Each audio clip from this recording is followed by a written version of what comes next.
strange. Cause being human so peculiar, we're too scared to make a change.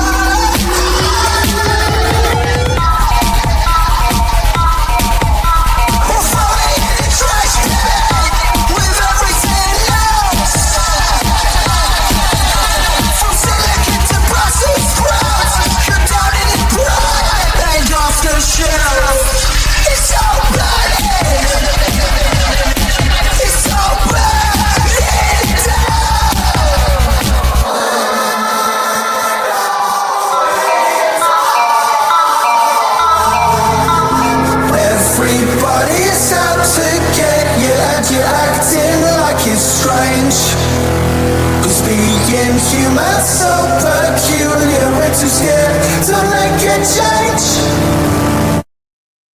Shawcross, ha, Shawcross, ha, Shawcross, ha, Shawcross, ha, Shawcross.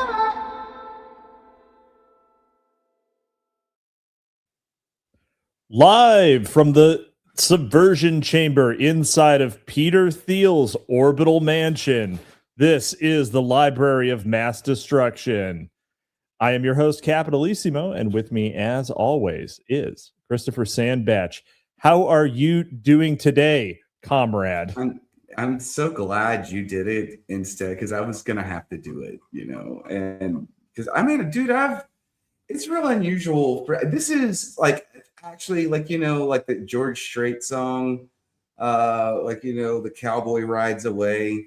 Oh, I thought you were gonna say maybe George Strait didn't write this. I thought you were gonna say ain't no good guys, ain't no bad guys. There's just you and me, and we just disagree. I'm pretty sure it's him too. There we go. I'm pretty sure it's him. But anyway, so cowboy.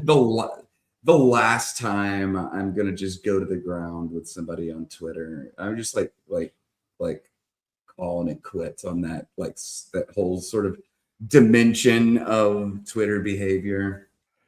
Yeah, you can leave it to Dave Green to argue with men in corn suits. Dave.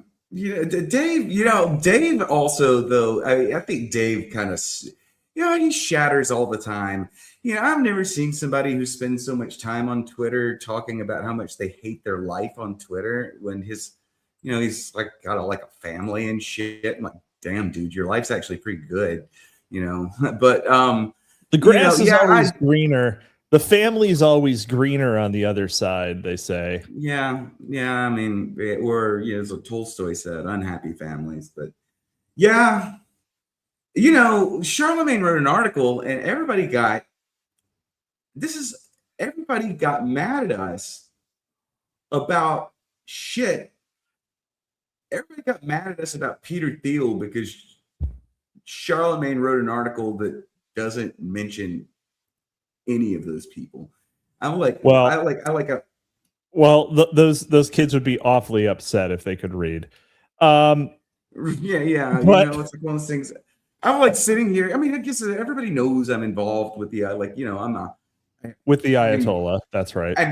I'm pretty brassy in the old GC world or whatever. It's like, I see all this there's people accusing me of requiring that people turn over their social medias, and I'm like, the fuck is wrong with y'all?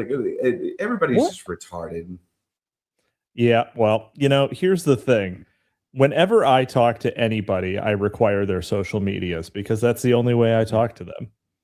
Yeah, that's a good point. It's a good point. You make a case right out of the gate. Right out of the gate, the gravelly voiced greatest soldier, Randall Shirker, for $5 says another week, another right-wing coal fest. Also reminds Sandbatch what rage baiting means.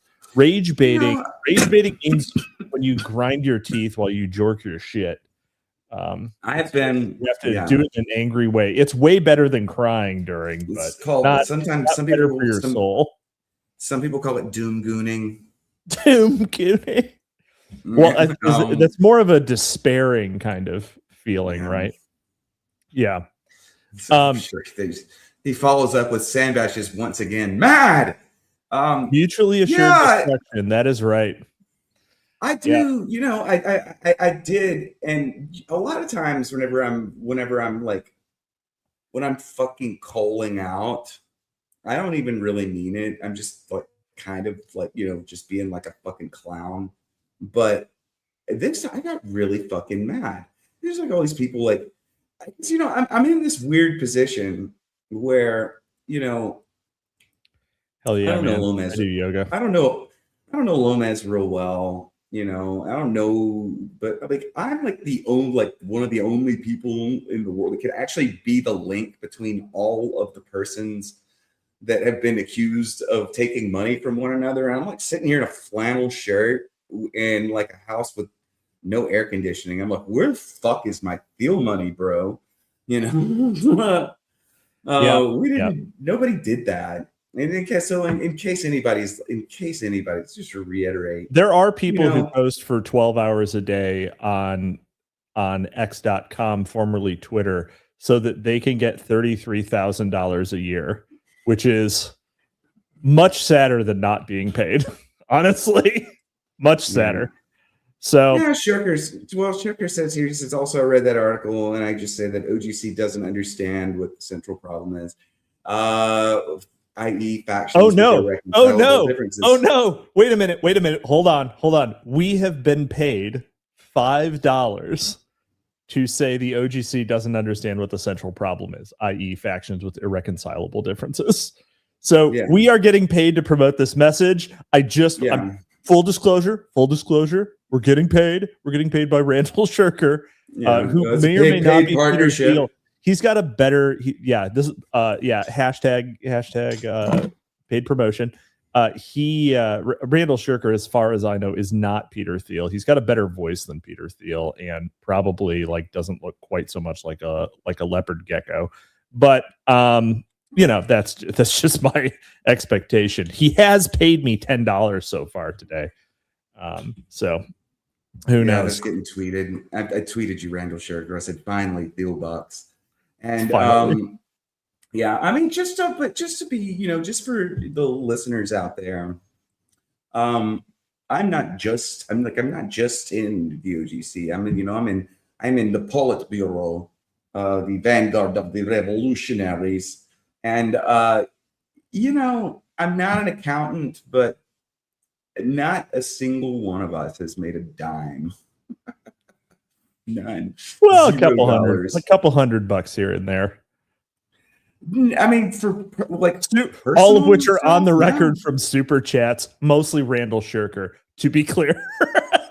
Well, I mean, this is Tookies Mag. We're wearing our Tookies Mag hat right now, not our OGC. Yeah. And my colleague David, who is the biggest JQer on the planet, apparently he's fighting for the crown. And and my other colleague Mike of Pole, who really just wants to hug everyone. And my other colleague Gabe Sinclair, who is probably an actual sexual criminal. So I don't know. Yeah. I mean, he's Croatian, so it's not illegal there. But I was hanging out with one of my buddies last night, and he was up in Nashville recently, and he was like, yeah, I met this guy named Mike, and he was like such a sad puppy dog. He just wanted to give him a hug. And I was like, was his name Mike? And he was like, yeah. And I was like, oh, yeah. But just to cover what you said there, Randall Shirker. OGC doesn't understand what the central problem is, i.e. factions with irreconcilable differences. What? There's some truth to that. Charlemagne is. We could, but we are not going to discuss whether or not the factional taxonomy that was proposed is accurate or not.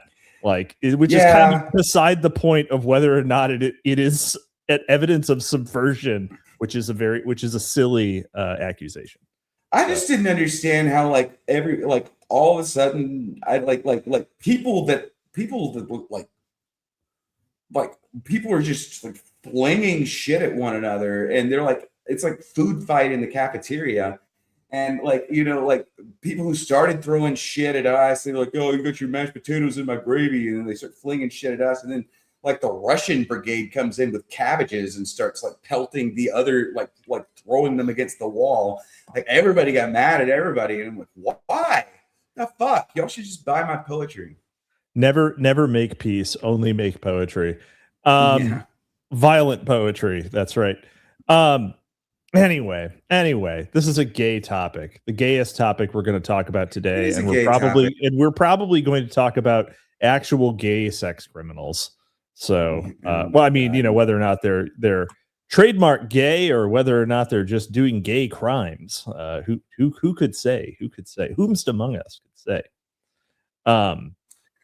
Yeah, what else you been doing, man? Randall Shirker. Everyone's mad and looking to lash out, Sandbatch. It's really that simple. That is actually, honestly, tragically, pretty fucking accurate. So, here we go.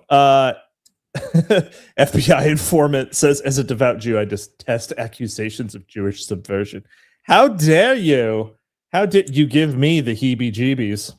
No, Randall Shirker, by the way, is letting us get down off the dancing monkey podium from where he was flinging peanuts flinging fives at us so that we could shake our inflamed rumps.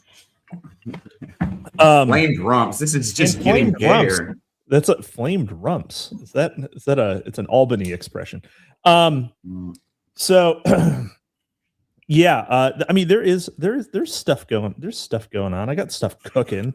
I don't know. We'll work it into the bants later in the episode, but I'm a little bit eager to get through our cannibalism section here. We've had 2 episodes on cannibalism so far. This is going to be the last one. And McGowan saved the beast for last. If you want a slight foreshadowing of what's already on the screen. But we've done so much cannibalism that I've just blocked it out, and it's going to be fresh again. Oh, you've traumatized yourself so much and blocked out the memories that somehow you've gotten into this. You're in this vicious cycle where you block out the memories and then it's just fresh again, so you can't get used to it. You're I have no mouth and I must screaming yourself. So, Harlan Ellison. For all of the Zoomers in the audience, that's Digital Circus, not Harlan Ellison, Gooseworks. Did you the third person today that has used the phrase "I have no mouth, but I must scream"? Really? Yeah, the other 2 were IRL. We're trying to warn you that this is a simulation. You're one of the only real people. You are here to be tortured by a malevolent AI. God, I want to be the AI. I want to be the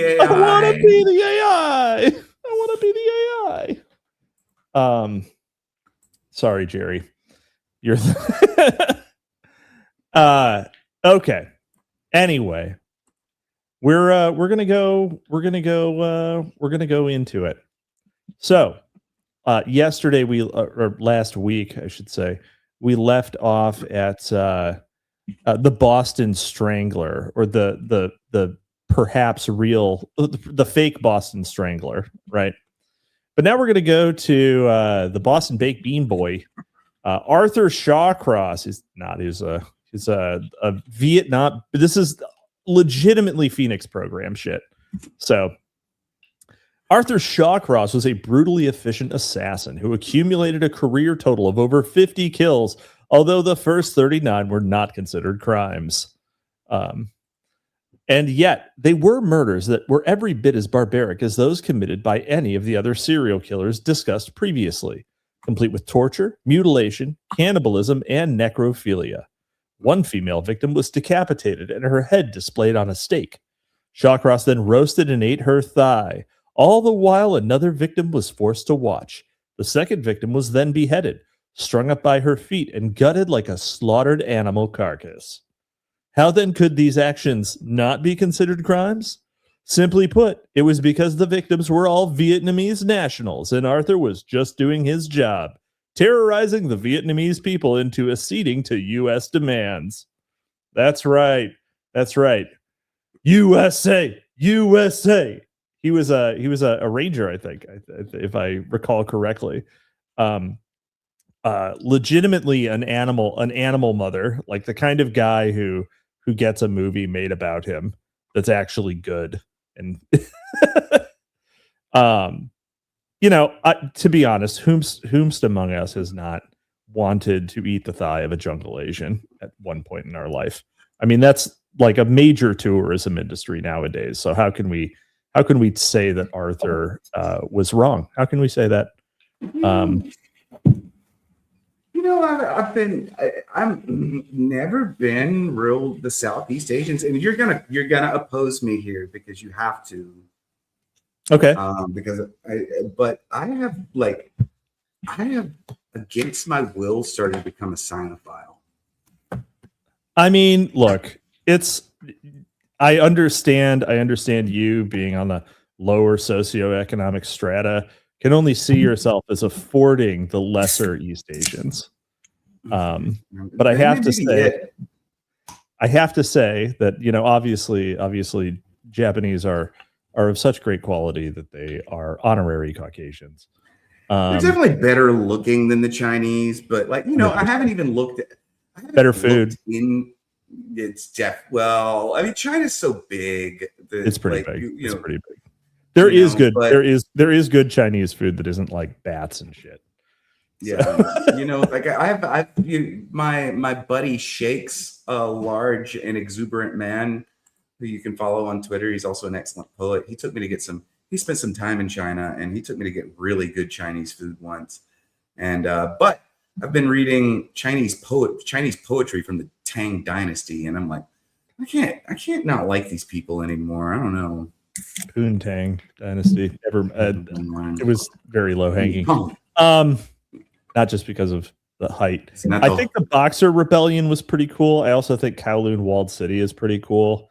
I am of course. That's all recent though. Tang Dynasty was like 1200. Was like the 1200. No, it was like the 700s.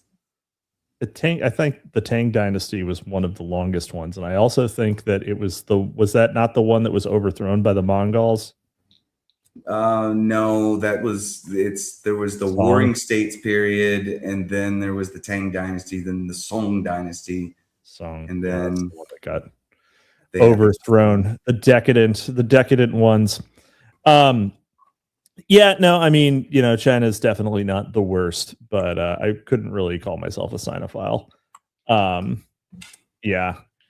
The jungle Asians are also their own thing entirely, right? The Southeast Asia is its own sort of. Yeah, I know it really is. Montagnards are actually genetically distinct even from other Vietnamese. I've spent a lot of time around Montagnards of all things. Interesting. A bunch of industrious 4'3" copper thieves. Was Catholic, the Catholics, but they that is true. When I lived in Alexandria, I lived above the office that I worked in, and the other person who lived there, he also lived, it was like, it's one of those townhouses, have you ever been to DC? No. It was like really one of those you would like, there's like the row houses. One of those really sure. that are really, I know what a row house is. So yeah. And it was and my coworker and my housemate was a 70-year-old Montagnard, and he had a big family, and so they were always in and out making lots of really good food. I like the Vietnamese. I mean, I'm a huge fan of the Vietnamese. They've been. I do like that. They were definitely the best people colonized by the French, and it wasn't even close. God, that band, the French, they've really got in line last for peoples to colonize. Super duper, yeah. Angola, come the fuck on. Haiti. Yeah. Ugh. Like literally just even the wrong side of Hispaniola, right? Like didn't even get the Dominicans. Anyhow, all right. Let's see. Arthur was just doing what the U.S. demanded. It was the same job that everyone else involved in the Phoenix program was engaged in. Shawcross did not become a criminal until he brought home the skills taught to him by the U.S. military. The Phoenix program being a super soldier conditioning program. Obviously, they weren't giving him superpowers. Arthur had a rather interesting history, one that likely made him an ideal candidate to serve as an assassin for Uncle Sam. He was born just before the end of World War II in a naval hospital to a naval officer father who lived a rather shadowy existence, reportedly with a parallel life in Australia, complete with another wife and son. Based. Although the commute, amazing. Footnote on that one: aviator Charles Lindbergh, who we will return to in the final chapter of this book, also lived a parallel life overseas. Are you fucking spoiling the ending? He's spoiling the ending. It was the Lindbergh baby all the time, the whole time. With a second family that remained a secret for decades. It's honestly seems unnecessary to put that footnote in. It's just McGowan being McGowan. Anyway, where was it? Young Art grew up in a multi-generational family whose members all lived within about 100 feet of each other at a place the locals called Shawcross Corners. Incest and pedophilia apparently ran rampant within the Shawcross clan. Arthur has claimed that he was introduced to sex by his Aunt Tina, his auntie Shawcross, honorary black guy. Isn't that like street slang for crystal meth? Aunt Tina? Yeah. Aunt Tina? I don't think so. I've never heard that before in my life. Maybe it's a New Orleans thing. Yeah. Let's see. And his younger sister allowed him to, in scare quotes, to sodomize her at a very young age.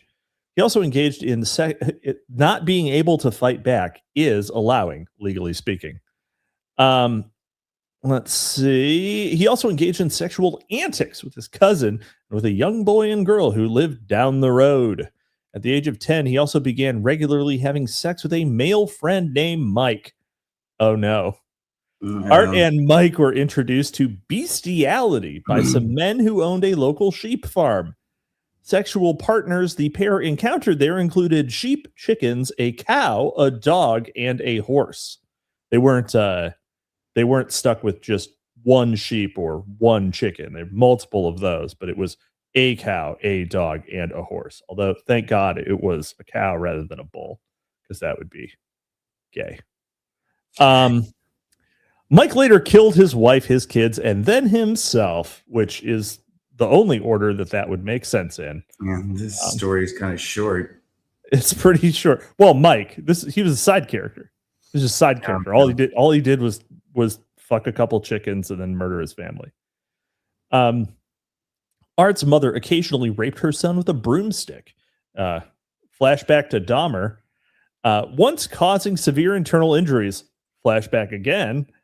As confirmed by hospital records. In addition to the sexual abuse, Arthur received frequent beatings with a belt and a broom handle, probably the same one would think, unless they had separate ones. Little wonder then that Shawcross had a number of imaginary friends as a child, and he was known to speak to himself in strange voices. Yeah. At the tender age of 8, was this all before 8? Jesus. At the tender age of 8, Shawcross was alone in a room with the father of a friend when the man reportedly died of a heart attack. What he was doing alone in the room with the man at the time is unknown, but it is clear that Shawcross had his first exposure to death while still quite young. By the age of 10 or 11, he was regularly running away from home. By 14, he was known to disappear for as long as 4 weeks at a time, venturing off alone to places unknown. At about that same point in his life, he was reportedly raped by an older man. Is it at that point? It's just like a Tuesday, right? Like you've gone through all of this, and then you get raped by an older man, and that's just like you just expect it at that point, right? It's not a surprise. So, by the age of 15, Arthur was committing burglaries with his friend Mike. He was convicted, and he received probation for one such offense in 1963. 2 years later, he was again convicted of burglary and again given probation. Not long after that, Shawcross began his military service that would soon take him into the jungles of Vietnam and, by his own accounting, transform his life. But before he even left the States, Art reportedly went AWOL, a transgression for which he strangely suffered no repercussions. He got shipped to Vietnam. Most people would consider that sufficient consequence. Although for this guy, I mean, he obviously deserved way worse. Shawcross spent 13 months in Southeast Asia as a weapons specialist, although his apparently falsified military records indicate that he served as a supply clerk.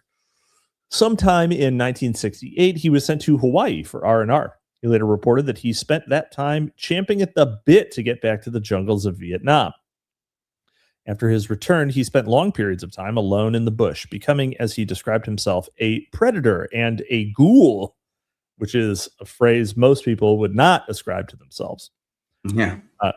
He claimed that he most people also don't fuck chickens. You know? Most people also do not fuck chickens. I don't even understand the mechanics of that. Right? Mm-hmm. Like it doesn't make I do. How do you understand that? I mean, I guess they pass an egg a day, right? You never spent much time on a farm, have you? I mean, I've seen a chicken pass an egg before, but you spent a lot of time on a farm looking at birds, there's not a lot to do on farms except. Sandbatch, are you confessing something horrifying? No. Sad. That's an alarmingly sad no. Not a no with a lot of heart behind it. But I still don't get the biome. I still don't get the mechanics of it. I mean, but anyway, let's see. Predator Ghoul. He claimed he became quite adept at modifying weapons for special purposes, probably sex. He said, a silent assassin, or as he described it, I was a ghost in the jungle. One bullet, no sound. He actually stabbed people with bullets. By the time he came home, he had recorded 39 kills. Many of his victims were women and children.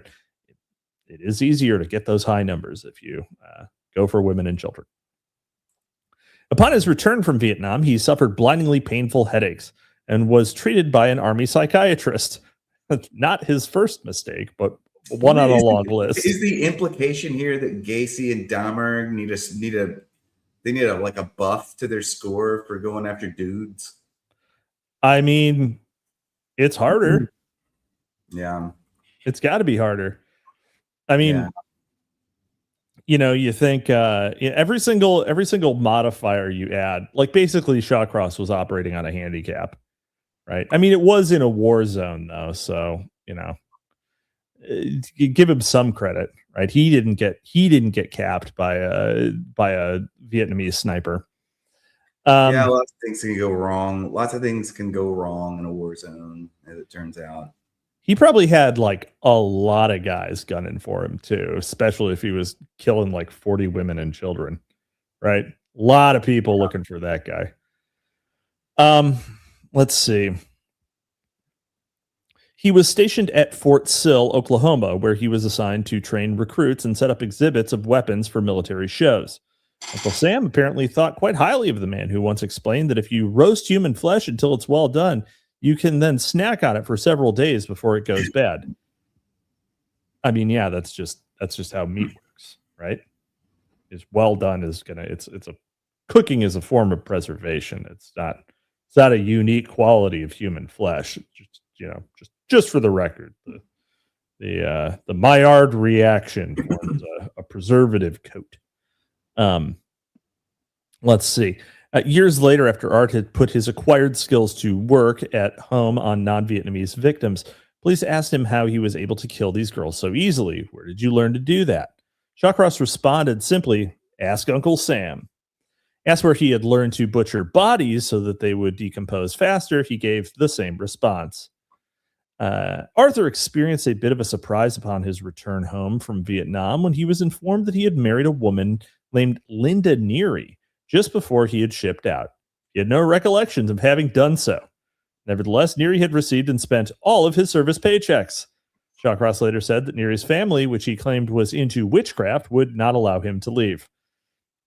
This is a government-assigned GF, by the way. Goth GF, even, given the witchcraft. Not long after his return to the States, Shawcross burned down both a barn and Crowley's Cheese Company, unrelated to Alistair, I'm going to guess. He then set yet another fire at a paper mill on April 24th, 1969. In September of that year, April 24th, 1969? Why, that's 4 days after Hitler's birthday. In September of that year, he was tried, convicted, and sentenced to serve 5 years. But he was out in just 2 after spending time at both Attica and Auburn prisons. After his release, Art remarried and worked for the Watertown Public Works Department. Public works jobs being a popular pastime with many serial killers. I mean, yeah, they just need make work. They don't want to actually do something that's outside of their comfort zone, which is homicides. Let's see here. He was apparently very popular with the local kids, many of whom he knew. One of those local kids was Jack Blake, a 10-year-old boy who visited with Shawcross frequently and enjoyed fishing with the older man. Flirty fishing. Johnny Walt for $2, another patient of Jolyon West. He certainly could be. I don't think we have an exact opportunity for that. I don't think that West was involved in Phoenix program stuff. But I mean, it could be interesting. It'd be hard to think that he wouldn't have had some sort of relation, but he was in Oklahoma at this time. He hadn't shipped off to California yet.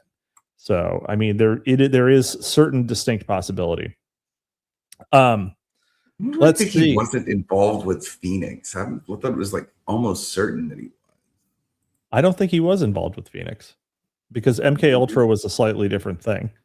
But you're the expert. I'm the subject. I mean, look, I would love to see the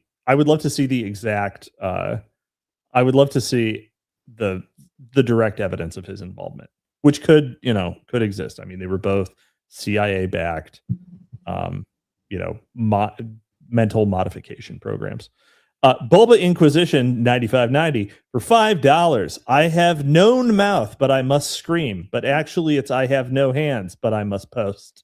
I thought that was going to end with I have no hands, but I must goon. Yeah.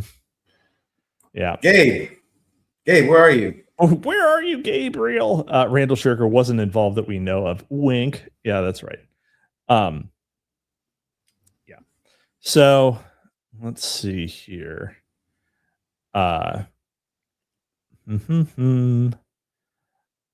Where was I? Oh, yeah. On June 4th, 1972, Art raped, strangled, mutilated, and cannibalized his young friend. Got tired of fishing. Or maybe that was the fishing he was doing all along. Yeah. He subsequently returned on several occasions to rape the boy's rotting corpse. 3 months after Jack's disappearance, Shawcross, is it rape at that point or just vandalism? So gross. What? It's gross. I mean, it is gross, but I'm just saying, is it specifically? I mean, like, I feel like there has to be some sort of trauma associated with rape. I guess that's just my, maybe this is a distinction without much importance, given that the murder was all right. Let's see. 3 months after Jack's disappearance, Shawcross similarly assaulted and killed an 8-year-old girl. He had been reported previously for wrestling neighborhood boys to the ground and stuffing grass into their pants and mouths. What? Mm-hmm. For that, he had been fined $10 by the parole board. Weird. He was also reported by Jack's mother, Mary Blake, who told police of threats made against another boy. Nevertheless, it took authorities a good while to connect the disappearances of the 2 kids to Arthur Shawcross. Once caught, he was charged only with the murder of the girl, despite the fact that he confessed to killing the boy as well, and led investigators to the body. He was never charged with any crimes in connection with the death of Jack Blake. Well, I mean, he was so helpful. he showed them the body. Let's see. He was also never charged with the rape, torture, mutilation, or cannibalization of either victim. Yeah, it's a lot of extra charges. I'm not even certain that cannibalism is like illegal. I bet most places don't have laws against that. Just because it's not a thing that happens enough. It's usually like, I don't know. That one's pretty baseline, Yeah, I mean, sure, but it's like, there wasn't a federal murder statute for a long time either. But it was illegal in the States. Right. But I don't know. I don't know if cannibalism is illegal. Other than the murder, right? The murder aspect that is kind of part and parcel of the cannibalism. Let's see. Offered an outrageously lenient plea bargain deal, Shawcross pled guilty to 1 count of manslaughter and received a 25-year sentence. He served just 15 before being released to kill again. This was just another example of how the law enforcement and judicial communities frequently take actions that seem designed specifically to keep America's real killers on the streets, while simultaneously meting out draconian sentences to obvious patsies. If that is not the case, then how else are we to explain the incongruously lenient treatment afforded certain killers, particularly in a nation which, with what is arguably the harshest criminal justice system in the civilized world? Fucking completely untrue, David, you commie. We do not have the harshest. We do not have the harshest criminal justice system. Not even fucking close. Yeah, we have a lot of prisoners because we have a lot of people who commit crimes because we are not an ethno state. Let's see. So your intuition was correct, as it always is about this sort of thing. We do not currently have a federal statute against cannibalism in the United States. I bet. Do any states have? Do any states have a? Most don't. Most don't. Huh. Interesting. Not a separate thing. You'd probably get enhanced sentences for committing cannibalism. Yeah, it would be like aggravated. You'd get the aggravated thing, we do have corpse mutilation, unlawful disinterment, and improper burial or disposal, which does, in the graph inheritance of grisly crimes, all 3 of those together cover nearly all possible instances of cannibalism. But it does appear that there is a strange set of twists you can do and legally eat a person in the United States. Yeah, they just have to not be dead. Let's see here. Johnny Walt for $5. Thank you again. Jolly on West recruited top tuggers known for rage baiting to work on Operation Phoenix. Uncle Sam taught me to kill thought. Yes, just thought terminating phrases. Just throwing out there. Let's see. What is the online right except a recruitment vector for your local Operation Phoenix? Yes. Every municipality should have its own super soldier program. Yeah. Let's see. Arthur was hardly a model prisoner for the first 8 years of his incarceration. He was repeatedly disciplined for such infractions as fighting, possession of contraband, and setting fires. He was also questioned about the death of 3 of his fellow inmates. For the last 17 years, how many of them were raped to death and then raped again? It was probably him. For the last 7 years, however, Shawcross did reportedly become a model prisoner. He was even given a job counseling mental patients, of course, even though he himself was being treated by several prison psychiatrists, and he complained frequently of hearing voices in his head. Classic. In March 1987, Art was set free. After being chased out of 4 local communities, he was kicked out of 4 local communities. Gonna need an early life check on Art. Oh, we already did the early life part. It was horrible. The probation department decided to hide him in Rochester, the hometown of the Hillside Strangler Kenneth Bianchi. Shawcross was purportedly closely monitored, and he had very strict conditions placed upon his parole. Absolutely no contact with children, no drinking, no consorting with prostitutes. Don't you run around with those loose women, Arthur. No guns, and an 11 p.m. to 7 a.m. curfew. Nevertheless, Art was well known in the part of town where the community's prostitutes plied their trade. He was rumored to be selling drugs to the working girls, as well as to teenage runaways. On March 25th, 1988, but only from the hours of 8 a.m. to 10 p.m. On March 25th, 1988, he was ticketed for driving without a license and for having 2 unrestrained children in the car, children that he was not supposed to be anywhere near. Well, if they were tied up, would it be worse or better? He was not charged with a parole violation. The kids were the grandchildren of Clara Neal, one of many women with whom Art was having affairs. Shawcross was also friends with Clara's son, Donnie, his hunting partner, and he occasionally spent time with her daughter, Loretta. Arthur's paramours also... What? Loretta. Arthur's paramours also included several of his victims. When Art was not servicing and or killing one of his female acquaintances, he could frequently be found hanging out at the local donut shop, chatting with the city's police officers. The first victim of the serial killer, what a man about town. The first victim of the serial killer, variously referred to as the Rochester Night Stalker, or the Rochester Strangler, or the Genesee River Killer, were found in the summer and early fall of 1989. At the time, Arthur was officially under the supervision of the local parole board, mental health workers, and social workers. Most of the victims could be directly linked to Shawcross, a known sex offender and multiple murderer. As he later said, "I knew them all, and they knew me." Nevertheless, 11 women were killed before authorities got around to connecting the murders to Arthur Shawcross. Hey, we have a serial killer in the community who's out on parole and who knows every single person who died. Do we want to talk to this one? Who cares? They're all hookers. Is the answer that one of those cops gave, guaranteed. One of the victims was Dorothy Keller, one of Art's on and off girlfriends, who also knew his wife, Rose Shawcross. Prior to her death, Keller was an occasional visitor to the Shawcross apartment.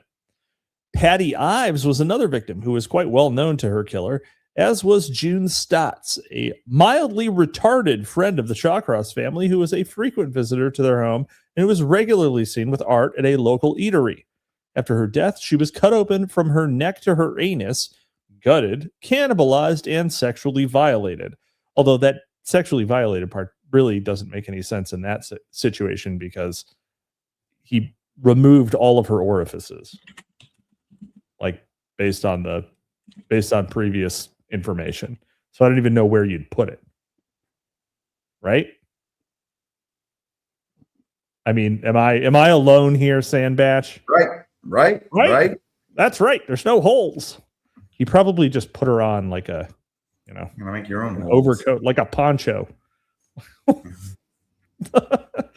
None of Art's victims appeared to have put up a struggle. No defensive wounds were present on any of the bodies, and there were no signs that the victim had been physically restrained. Police reportedly marveled over the killer's ability to completely control both the victims and the crime scenes. Some investigators speculated that a stun gun might have been used to disable the women. Law enforcement officials initially assumed that two of the, I think it wasn't Shawcross what did it. It was ladies' hysteria. They died of ladies' hysteria. Law enforcement officials initially assumed that 2 or 3 separate killers were at work simultaneously. The manner in which the women were killed varied, not surprisingly, and included beheading, strangulation, bludgeoning, and suffocation or drowning. One victim, Lisa Gibson, was found in another county many miles away from where the other bodies were deposited. Some of the corpses that were found during Art's reign were of black prostitutes. One of them, Felicia Stevens, not only a murderer, not only a pedophile, not only a cannibal, not only a torturer, not only a kidnapper, but a coal burner? Yeah. Arthur, you've lost me. Got her. Got her. Let's see. One of them, Felicia Stevens, was found in the same park where 2 of Art's admitted victims surfaced. Shawcross, however, declined to take credit for the murders of the black victims. I don't know. Is that based? I don't know. What a fucking giggle. What? Was this a giggle from you? It was nuts. Sorry. Nuts. In January 19, it's like that meme that's going around of the 6 kinds of podcasts. Tonight we're just doing gleeful descriptions of actual homicides. That's what we're doing. I saw that meme, the 6 types of podcast or whatever, and I did immediately think of us. It's that we're the only men's true crime podcast. McGowan is particularly salacious, right? We've never again reached the airy heights of aberration in the heartland of the real. We really have to get Wendy to finish her follow-up book. It's kind of a one of a kind, like it's sui generis. Yeah. It is. Yes, that's right. I wish that there was a follow-up, but here we are. We're on the McGowan bus, the fun bus. In January 1990, Art was captured. You know what? I think we might have to just read a primary source. We might have to just read like hypnosis and behavior modification, right? I will say that both of the articles of Jolyon West's that we've read, the DDD and of course the murder of Tusco, both of those were quite well written, like a very readable little article there. We might just have to read his published works. Although we still do need someone to go into the UCLA archives and make us copies of all of Jolyon West's papers. FYI, someone go for it. In January 1990, Art was captured, and he proceeded to give his captors a full confession after being interrogated without an attorney. Little evidence other than his confession directly linked Shawcross to the killings. The crime scenes had been left remarkably free of any incriminating evidence. Arthur Shawcross had apparently been very well trained. He went to trial in 1991 with his defense counsel claiming insanity. He was said to be suffering from multiple personality disorder. Under hypnosis, he reportedly spoke as a 13th century cannibal named Arameus, an 11-year-old boy, and his own mother. Dorothy Otnow Lewis concluded that Shawcross had been severely sexually abused and had therefore developed a dissociative style of coping with his intolerable situation. I wonder if the 13th century cannibal, right, knew anything about the 13th century. right? Did anyone talk to Aramaeus about what it was like in the 13th century?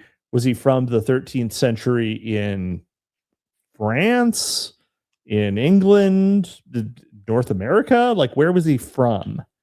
Right? The name again? Well, actually, it's Arimes, Ariemes. Arimes? Ariemes? I don't know. Sounds a little bit Greek, doesn't it? Yeah. No one does it. That does sound. It sounds like a Latinization of Greek. Spell it for me again. Ari. It starts with Ari. Are you sure it's not ARMIN? My ways. It's ARIEMES. Arimes. Literally on the screen. Yeah. Well, I'm looking at the demon because I'm looking him up, and Armin Maiways, on the other hand, is a German man born in 1961 who's sometimes called the Rottenberg Cannibal. Oh, well, I know that guy. That's the retarded one. Yeah, that guy was retarded. It says I'm almost still referring to the same guy. So, like, maybe this is go way back. All right. Well, I hope he's I hope he did I think we're talking about the Rottenberg guy. Whatever. I just wish that there was I just wish that we knew more about him. I just wish we knew more about this 13th century voice. Let's see. She added, this kind of phenomenon is characteristic of severely abused children who eventually dissociate to the point of becoming multiple personalities. Dr. Park Elliott Dietz of the FBI's BSU, Behavioral Science Unit, claimed called as a psychiatric witness for the prosecution, disputed the multiple personality disorder claims. That is the sort of thing that Dietz makes a career of doing. He can be seen with appalling frequency on the television screen speaking as an expert on serial killer cases. The jury rejected the insanity defense and the claims of a dissociative disorder and convicted Shawcross of 10 counts of murder, largely on the strength of his illegally obtained confession. He was sentenced to 10 consecutive 25-year sentences. There is little question, though, that Art did indeed have a serious dissociative disorder. He suffered from blackouts all of his life. He reportedly had a strong tendency to space out, to such an extent that he sometimes had to be physically shaken to get a response. He was also known to frequently wander off and then find himself in an unknown place with no awareness of how he had gotten there. Author Joel Norris has written that Shawcross once described the killings to him as occurring in a kind of dream state in which another person inside of him was reacting in his place. During those times, the killer was able to completely shut out the world around him to such an extent that, as Art recalled, he didn't hear anything around me.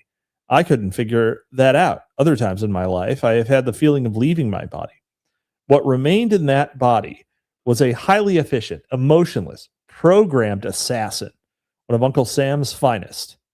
There's little question that Arthur Shawcross committed numerous murders in his life, but where does the real guilt for his crimes lie? With Shawcross, or with those who deliberately and systematically trained him to be a remorseless killer? Probably with Shawcross. I'm going to say primarily with Shawcross, in fact. But also with the people who trained him to be a remorseless killer. Alrighty. Daniel Rolling. We're done. We're done with Shawcross. It's done. Hey, is he still? He's got to be dead by now, right? Arthur Shawcross. Arthur Shawcross. All right, he died. He died at Albany Medical Center in November of 2008. So shortly after this. Shortly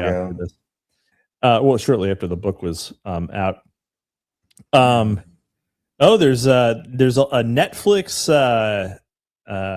interview with him. Interesting.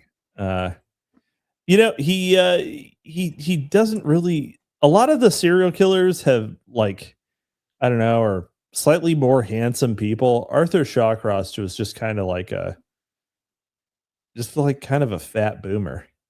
Like doesn't really have a whole lot. Doesn't really have a whole lot going on. His head kind of looks like a giant thumb. He got really fat in prison. Yeah, I guess that happens. You can't. You're not able to go out and hang out and fish and wrestle and put grass in the pants of your victims or whatever. Let's see here. Daniel Rolling was raised by his mother, Claudia Beatrice Rolling, and his physically abusive father, James Harold Rolling. James had served in the Korean War, from which he returned a highly decorated hero. He has been described as an extremely controlling man with a violent temper. He reportedly tied his sons up frequently, and on one occasion, locked then 13-year-old Danny up in a jail cell for 2 weeks. He just built a jail cell. He just had a jail cell. A guy who has a jail cell is going to use a jail cell. He also derived a perverse pleasure from trapping neighborhood cats, shooting them, and then watching them die. Presumably that would be pretty fucking fast because, I mean, a cat's not that big. The Rolling family had a long history of mental illness, violence, and suicide. Danny's great-grandfather had slit his wife's throat from ear to ear, killing her in full view of Danny's father. The family also had a history of working in law enforcement. Danny's grandfather had worked for the county sheriff's office, and his father joined the local force in Shreveport, Louisiana, and quickly made lieutenant. I knew I was going to get something out of you there. What's wrong with Shreveport? What's wrong with Shreveport, Sandbatch? It makes my bones chill. Chilly bones. No, but okay, seriously, what's so unique about Shreveport? You know, Shreveport is actually really creepy. You know who the member of the house is from there? No, go for it. It's Mike Johnson, the current speaker. Oh God. And it's one of these districts. Well, it's got a really long history. It's got a long history of weirdness and remoteness. It's the fact that Mike Johnson doesn't have any kind of Louisiana lilt to his voice fucking pisses me off. Oh, he's from that. They don't really have. I mean, they just have like the regular kind of like twangy, generic Southern accent up there. You got to get down. You got to get down in the river country before you get the drawl. But that's fucking annoying. I mean, that whole congressional district, the whole area around. First of all, I think it's the second highest concentration of like artificial intelligence research done anywhere in the world. What? Yeah. That's a little alarming. Yeah. Now you see where I'm going with this now, don't you? Yeah. And it all happens in these little low squat buildings outside of this like tiny resting former mid-sized American city that's just now become a den of iniquity. But the U.S. government uses that particular congressional district to as kind of a dumping ground for ex-spooks. For one, I had one of my mentors actually. He was up there, and I just always thought he was this kind old man, but it turned out he was running the CIA. He was Arthur Shawcross. He was running the CIA's East Berlin desk in the 1980s, but they put like Operation Phoenix type people get put out to pasture there. Nuclear waste gets stored there. You're in my group chats. My buddy Alpha's from there, and everybody who's from there is just like him. He's a radioactive murderer. That's right. Mm-hmm. He's his best friend from Shreveport did move to Denver with his new wife, and within a very short time he had taken a lot of acid and cut her into pieces. And the way he got caught was he took a bunch of acid, cut his wife into pieces, and drove her home. And the way he got caught was he drove from Denver all the way to Shreveport, and then tried to dispose of her in the dumpster behind the Walmart and got caught on camera. What? Yeah. That doesn't seem like a very good plan So, at all. Shreveport is actually one of the creepiest places in the country. It's like you can not creepy in like a good way either. It's a creepy in like a Not creepy like in the John Waters way. Yeah, it's creepy in like a I need to get the fuck out of here kind of way. Got it. Creepy like someone would drive 1,500 miles just to dump a corpse behind a Walmart. Creepy. Yeah. Let's see. In June 1971, Danny became an airman in the U.S. Air Force. Like Albert DeSalvo, he was just 17 at the time of his enlistment. His father signed for him. 2 years later, he found himself in a military prison, gaining a discharge after an Air Force psychiatrist determined that he had an antisocial personality disorder. Does not play well with others. By late 1973, he was back home in Shreveport, where he regularly attended church, sang in the choir, and played his beloved guitar. Like so many other accused serial killers, Rawling viewed himself as an artiste. In this case, a singer, songwriter, guitarist, not unlike Charlie Manson, who was not a murderer and was a pretty decent musician. On September 6th, Manson was more than a murderer. Let's just say, like, you honestly should get more. You get more points for it if you convince a bunch of groupies to do it, right? Rather than doing it yourself. On September 6, 1974, Danny married. He was at the time working for the local water department. Again, public works. By 1977, Rawling's wife had filed for divorce. She later married a cop. Danny, meanwhile, apropos of nothing, Danny, meanwhile, embarked on a career in crime. In 1979, he was charged with 2 counts of armed robbery. Following his conviction on the charges, he was sentenced to a 6-year prison term. Not long into his incarceration, Rawling managed to escape, but he was recaptured just hours later. For his efforts, he had an extra year tacked on to his sentence.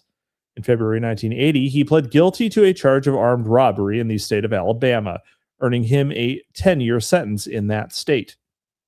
On June 7, 1982, Danny was released by the state of Louisiana after serving less than half his sentence. He immediately began serving time in Alabama for his conviction there. The very next month, he escaped again, but he was recaptured after 2 days. Nevertheless, he was released after just 2 years, having served a total of just 5 years of his combined 17-year sentence. Upon his again, how can we say that we have the harshest criminal justice system when this shit just happens in every single one of these stories? Right? Upon his release, he headed west to California for reasons unknown, and then drifted his way back east. In Mississippi, he was charged with grand larceny and armed robbery and given a 15-year sentence, which he began serving on July 25th, 1985. Rawling was regularly put into solitary confinement in a cold, damp, sewage-infested cell. Eventually, he graduated up to being put on a chain gang. On July 29th, 1988, after serving just 3 years of his sentence, he was again released. Upon his return home, he immediately began attracting neighborhood kids, just as Shawcross had done on his return from prison. On May 17th, 1990, James Harold Rawling opened fire with his service revolver on his son Danny. More than once, he had told his wife that he wished the boy were dead. But it was not Danny that almost died that day. Rawling returned his father's fire, hitting the senior Rawling and knocking him down. Danny then shot him again in the face from close range. He then kicked his father's prone and nearly dead body. James, though, miraculously survived. Danny, meanwhile, fled to Sarasota, Florida, and allegedly assumed the identity of a Vietnam veteran named Michael J. Kennedy, who had died in 1975. How did he know that? Who fucking knows? Danny, 1990 is like the last fucking possible chance to do that, isn't it? Like, I feel like records and like CCTV, all of that stuff was just a little too loosey-goosey still in 1990. You could actually just go across the country and do some shit like that. It would never work now. Like, it would never ever work. I mean, unless you're an illegal immigrant, then they give you a CDL. Well, yeah, I mean, sure, but I mean, you're not taking on an assumed identity. That's yours, Damn. Mister No Name Given. Yeah, Abu Bakar, No Name Given. On May 17th, let's see. Danny and / Michael left Sarasota suddenly. On August 18th and headed for Sarasota is a beautiful name for a woman. Yeah, and her last name's Soda, so you know she's sweet. Yeah. And headed for Gainesville, where he set up camp in a wooded area. Gainesville, Florida is awful. Literally nothing. Actual pit. Actual pit. And this is like the fourth time that our various liaisons with Dave have landed us somewhere in the vicinity of Gainesville, Florida, and that should tell you something. It should tell you something. The Florida Gators will never again win March Madness. Have they ever? I don't know. That's a good question. We're not really a basketball people down here. Are we not a basketball show? Mm-hmm.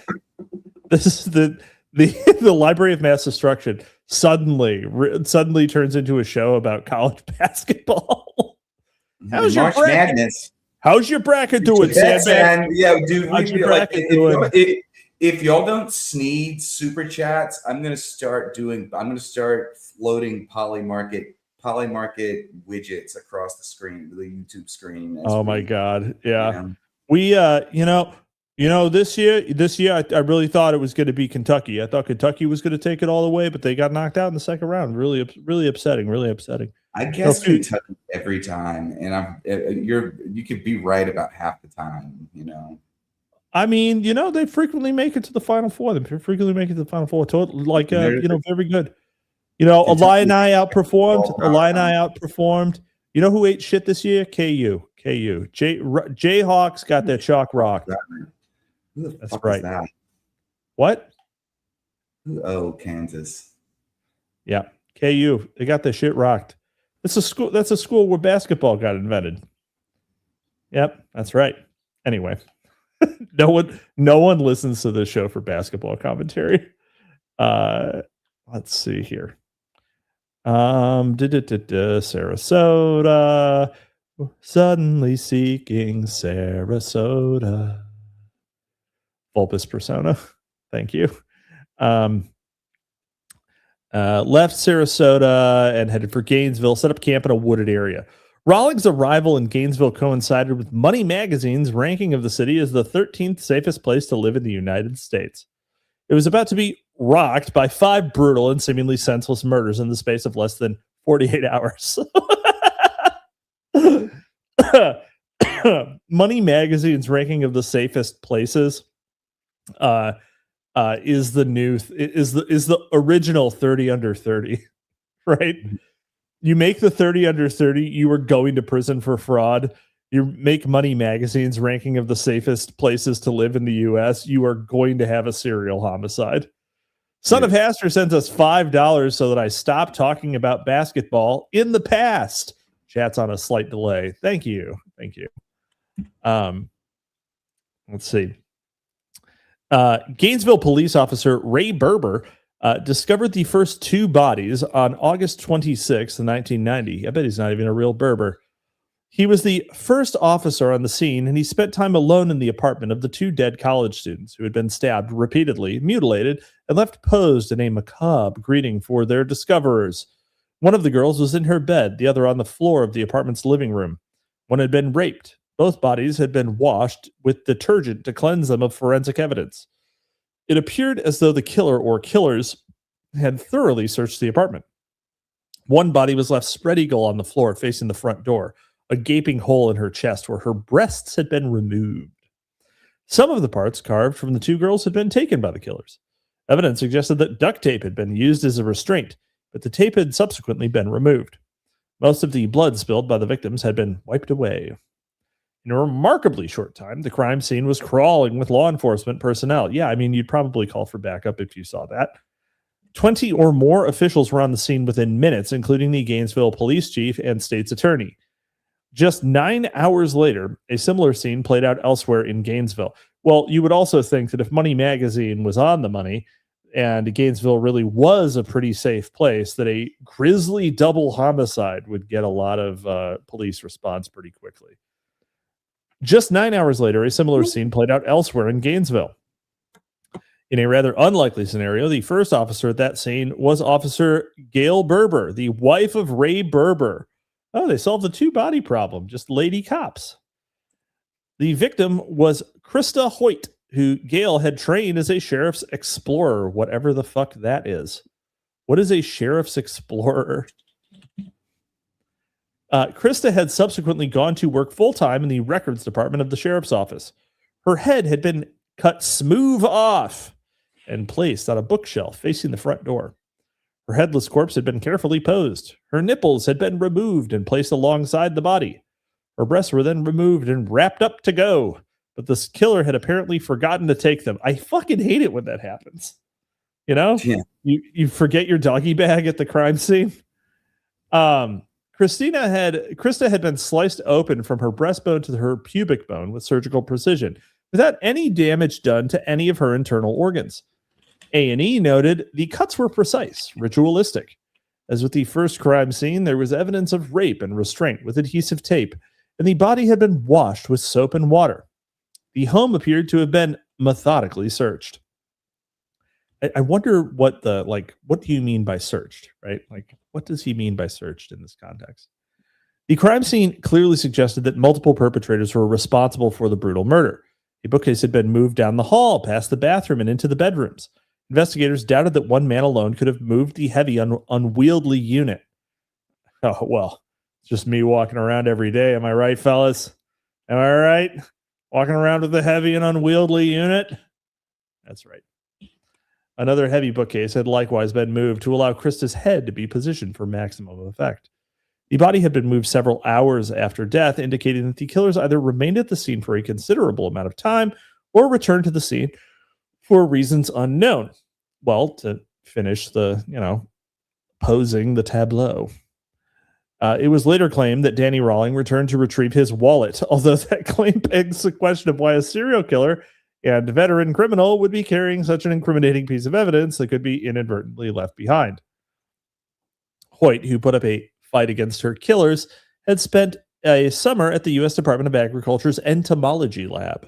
She aspired to be a chemist working in criminal forensics, and towards the end had joined the sheriff's explorers in her senior year of high school. She was reportedly having an office romance with the deputy sheriff. She had also had a fondness for the color black, with her cat, most of her wardrobe, and the black roses on her birthday cake chosen accordingly. She had also, curiously, made mention of a devil cult living in the immediate vicinity. Did they murder a goth GF? A STEM law enforcement goth. What are we doing? Damn. Yeah. I bet she was so autistic. She was so autistic. Wait, was it like NCIS or CSI that had like a goth forensic scientist? Yeah, NCIS. NCIS, that was it. Oh man, literally her. She was like 45 at the start of that show, and she was hot. She was 45? Yeah. Really? Huh. Yeah. Would never have guessed. I didn't really watch that show, but my wife, like everybody's female companion, watches police procedurals all the time. So I've definitely seen it. Let's see here. She put up a fight, though. Good for her. Didn't work because she's a woman. A task force, which included no fewer than 10 members of the FBI's Behavioral Sciences Unit, was immediately assembled. The principal agent working the case was Florida Department of Law Enforcement was J.O. Jackson, short for Jack Off, who had served in the same capacity of the case of the recently executed Ted Bundy. In addition to the FBI's team of profilers, which included the ubiquitous John Douglas and the FDLE agents, Florida Department of Law Enforcement, I guess, The task force included local police, state troopers, and U.S. Navy reservists. Weird inclusion on the end. The show of force by police was unprecedented, with a highly militarized atmosphere soon enveloped the college town, with various law enforcement agencies conducting coordinated paramilitary maneuvers. It looked very much like a dress rehearsal for a declaration of martial law. You're all getting sent to FEMA camps. McGowan knows it. Footnote at the end of the page. 11 years later, immediately before September 11, 2001, several months after Hitler's birthday, those attacks on the World Trade Center and the Pentagon, Florida Governor Jeb Bush signed legislation that paved the way for a declaration of martial law. Well, he never did it. So what's your point, David? The day after Christina Hoyt's body, that is apropos of nothing. That footnote did not mean anything. The day after Krista Hoyt's body was found, 2 more victims were discovered. One of them was a 6'3" tall, 200-pound, powerfully built college athlete who had struggled valiantly with his attackers, suffering 31 stab wounds. What a fucking beast. To his chest, face, arms, hands, and legs, many of them defensive wounds.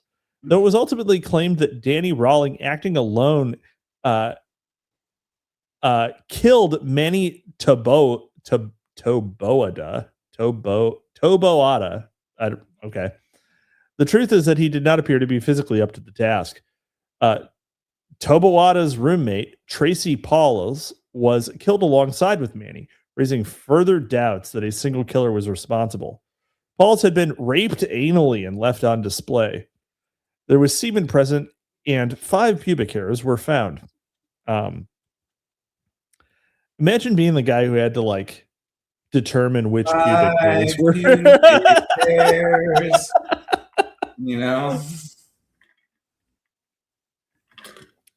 4 yeah. I couldn't come up with a 4.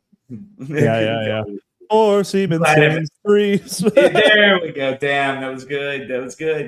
You know, you should write poetry. 3 stolen breasts. Mm-hmm. Although, you know, I gotta tell you, the fact that the guy with 31 stab wounds didn't get raped, right? You know what? Was that a sign of respect? Was Danny like, you know what? Respect. I'm not going to rape your corpse. You fought valiantly. I respect you. 31. There might just not have been much left. Well, that presumably is at least 31 new orifices. We have Dave. Dave kindly didn't tell us where the 31 stab wounds were. That's true. Anyway, there were marked differences between Toboada and Paul's crime scene and the 2 previous ones. Blood was splattered everywhere about the home the 2 students shared. No attempt had been made to clean up the bodies or the crime scene. Though the 2 victims had died exceedingly violent deaths, there were no gratuitous mutilations to the bodies. No gratuitous mutilations. What is that? A maintenance man discovered the victims when he opened the door to what he thought was a burglarized apartment and peered in. He reported seeing a dark-colored bag on the floor near Tracy's head. He immediately turned around, locked the door, and left to await the arrival of police. When he returned with the officers, he found that the door was unlocked and the bag was missing. Man, maintenance man not taking the horror movie plot hook, right? Good for him. Good job. Good job. If any of you encounter a similar situation, do not take the plot hook. You will be just another victim. So just get out of there. Get out of there. Come back with some people who are carrying. Following the discovery of the last 2 bodies, the rash of killings ended just as suddenly and mysteriously as it had begun. On the same day that Manny and Tracy were found dead, a known drug dealer named Tony Danzy, not Tony Danza, Tony Danzy, and a man alleged to be Danny Rawling were seen lurking in the woods. Never lurk. It's suspicious. Though Rawling avoided capture, various items from the pair's campsite were seized as evidence, including a cassette recorder and cash that was said to be linked to a bank robbery from the previous day. From this week, so he robbed a bank, killed and raped multiple women and 2 guys. Very busy, and was still living in the woods. Home prices are out of control. From this day, we can surprise that in the midst of his 2-day killing frenzy, Rawlings took a short break to rob a bank with a sidekick who, of course, had nothing to do with the murders, right?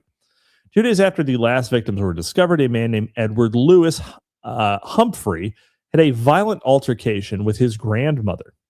Humphrey was one of 3 prime suspects in the case, and he remained a prime suspect throughout the next year, although he was never formally charged. Humphrey had made violent threats in the past, and he was known for displays of erratic behavior. He was aware of unreleased details of the crimes, including the nature of the wounds received by the victims.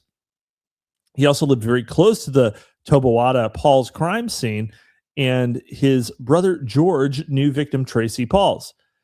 Humphrey was the offspring of an alcoholic mother and an abusive father. Just bringing his mom into it, huh? He had in the past been diagnosed as manic depressive and committed to a psychiatric facility. Ed's sister believed that it was while he was institutionalized that he began getting crazy thoughts in his head, such as that Satan was after him. Actually, Satan is after him, and he's after all of us.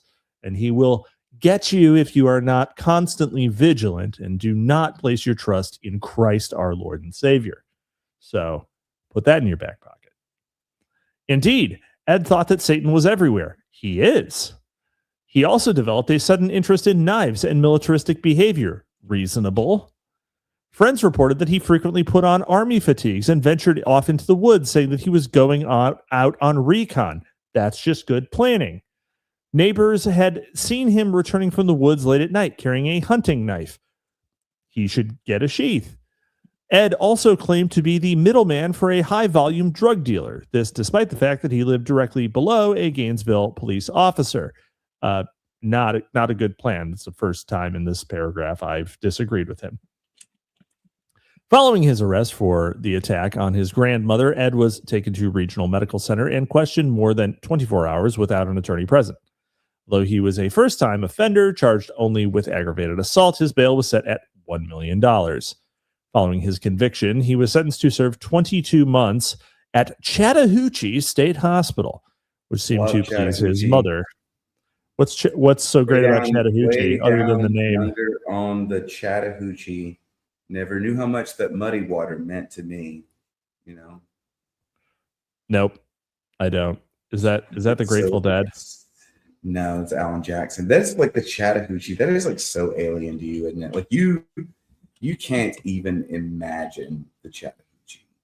I don't. I've never heard it described to me. It's a river, but it's just like no shit. Yeah. Well, I mean, it's a river that famously forms the Florida Georgia line in a part of the South that is just sort of it's unspeakable. It touches me in a place that goes beyond language. 31 times. 31 touches you 31 times. I want to see you. I want to. I was gonna say I want to see Cap in the South, and I have in fact. You've seen me in the South. I have seen Cap in Tennessee, but I love you, my Tennessee buddies, but that don't count. I want to see Capitalisimo on the Chattahoochee River.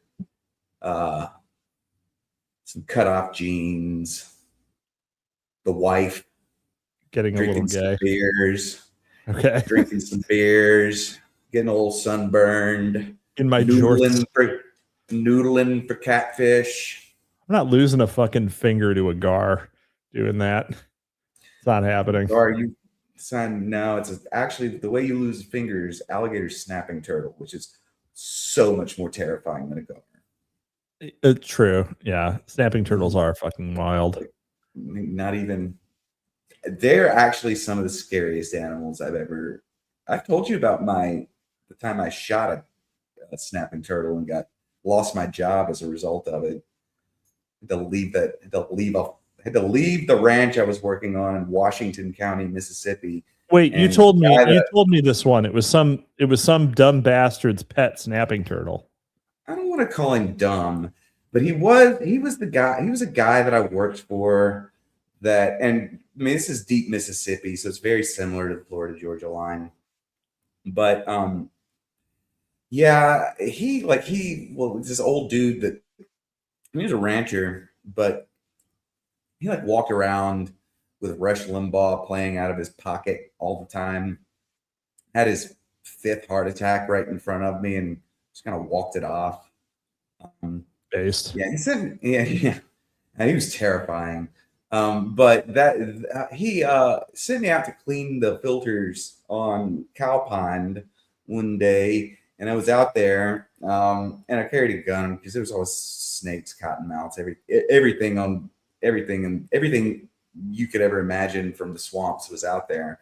And while I was cleaning out that cow pond filter, the like primordial beast erupted from the boiling depths and rushed at me. And they can move pretty quick, actually, and they're quite aggressive. And it was probably a 45, 50-pound turtle. So I mean, it's like you don't really have a lot of time to think about that. And reptiles sort of activate the medulla whenever they're getting very threatening, and you just you activate your kill response. So I shot it, and didn't think anything of it. I was like, okay, we're gonna fucking eat turtle tonight. And turtle is absolutely incredible. I mean, yeah, it is, but you can't shoot it like that because you have to you have to keep changing the water on the fucker, right? You gotta make them clean themselves out. Otherwise, it tastes like mud. This is why you need to come down to the Chattahoochee River and hang out with me for a while. We will. Why? Because I know how to prepare turtle. I mean, I know how to as well, and actually, the proper process is quite gruesome. But no, I mean, we'll eat a wild one. Wild. Cut it up, and yeah, I mean, yeah. I actually like turtles. I feel like turtles. Well, you know what? Particularly tortoises have a lot of character. I feel like they're different from other reptiles. Yeah, they're stately. I take one look at them and I know they're different. Yeah, they're stately. But anyway, I brought the turtle back, and only time I ever saw that man show any emotion, he got a tear welled up in his eye for a little bit, and he went in the house and he came out with his red, white, and blue gussied up 12-gauge shotgun and told me to get the fuck off the property. I'm shocked, and I'm like, what? And he's like, I've been feeding that turtle for 30 years. And at that point, I don't know, he might have said something else, but I don't remember. And I turned and ran, got into him. I was driving a 96 green Jeep with Grateful Dead sticker on the back of it at the time. And it was standard transmission, and got that sumbitch started, and I took off. And did he put some double aught buck in your tail light? It was birdshot, but yeah. Absolutely. Oh, that's hilarious. That's hilarious. Oh my God. I mean, wow. Very classic. So today in Explore Christopher Sandbatch's trauma, as we discover the time that I got one of the times I've been shot at. Right. One, but not the last. It's on the list. Okay, where the fuck were we here? Chattahoochee. Can you imagine that? You all don't know Capitalisimo. I'm trying to imagine Capitalisimo on a bass fishing boat right now. The thing is that, while I'm a pretty put together guy, right? I also deliberately, in my physical appearance, signal other than my internal life, right? And so I will always seem a bit alien in many of the contexts I am in if they are not like business related, Yeah. because that's how I deliberately signal things. Yeah. But I am uh, the person that is inside of me does not comport with my external with my the way that I present deliberately. So, Opie's persona rocketing straight to the top of my favorite regulars in the chat here says, as a kid, we'd catch snappers by recasting a bluegill with the tail snapped. And one time I got this absolute monster and it chomped in half a branch much thicker than my finger as I taunted it. Yes. Me and my good childhood fishing friend, Jefferson Davis Clemens.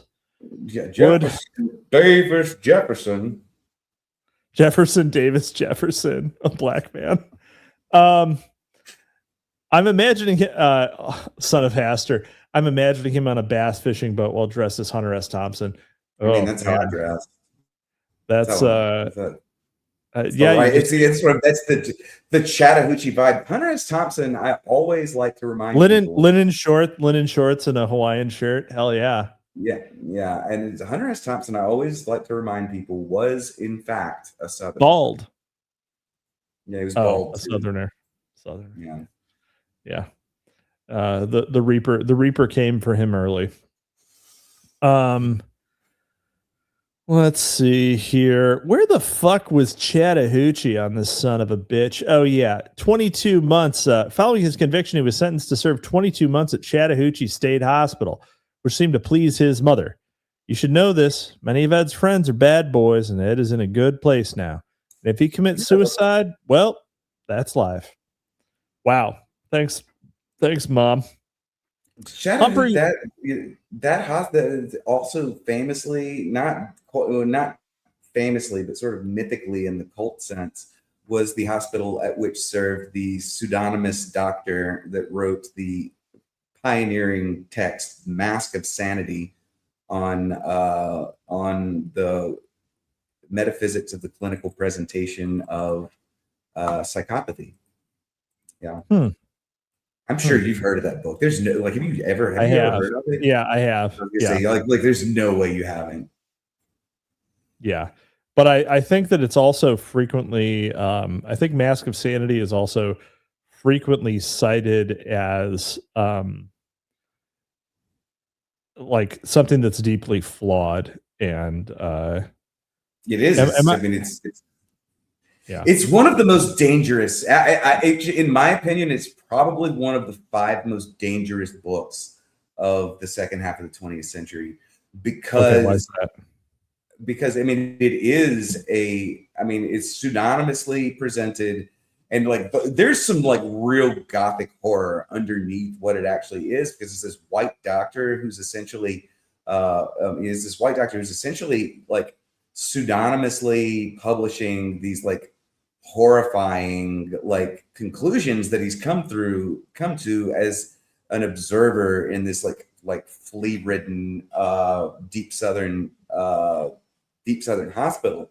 But it is like it has, and without even knowing who wrote it, I immediately could tell that a Southerner wrote it, because it has that. I don't think it was pseudonymously published. It was, yeah. What? Yeah. The first edition is.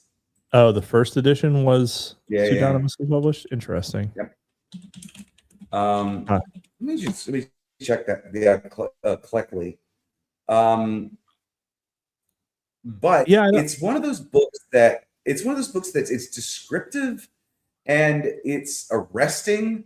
It has the aspect of the Scots Irish telling a fucking hate story, but with like lots of like autistic clinical language as well. So it's like this Southern dude spinning this yarn about these crazy people, about this condition, and he gets so close. Like it's such a vivid description that it's like very tempting to just take him uncritically, you know. And many men, I think have been, many women have been one-shotted by an encounter with the Mask of Sanity and broken up with their boyfriends and moved to New York City.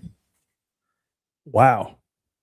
I mean, it's a genuinely dangerous sex. I read it and I was convinced that I was a psychopath. Yeah, I mean, a lot of being deliberately so part of it is being deliberately aware of how you present, which is very, very funny considering what I literally just got done saying. Yeah. So I just wanted to talk about this. We talk about this all the time. Yeah. We talk about this all the time. We're talking about this in the like Bob Ross Renaissance self-fashioning, where in like the, it's just your duty as a person to be aware of how you're fucking presenting, and in the William James sense as well. But then there's this whole other dark sense. And I think a lot of people have been led to, and especially women, I think they've been led to consider like a man who is like sort of aware of that. So that this is a sign of psychopathy, and it otherwise colors what is actually relatively healthy, masculine behavior with the brush of psychopathy. I mean, God, get real serious. God forbid a guy try to, get a little motion, God forbid. I'm a very emotional person. Yes. When I was up in when we were up in Arkansas, like we were at this chicken restaurant that my grandparents used to bring me to. Yeah, I saw Prude recently. He's gonna be so mad. I doxed his location 3 weeks ago.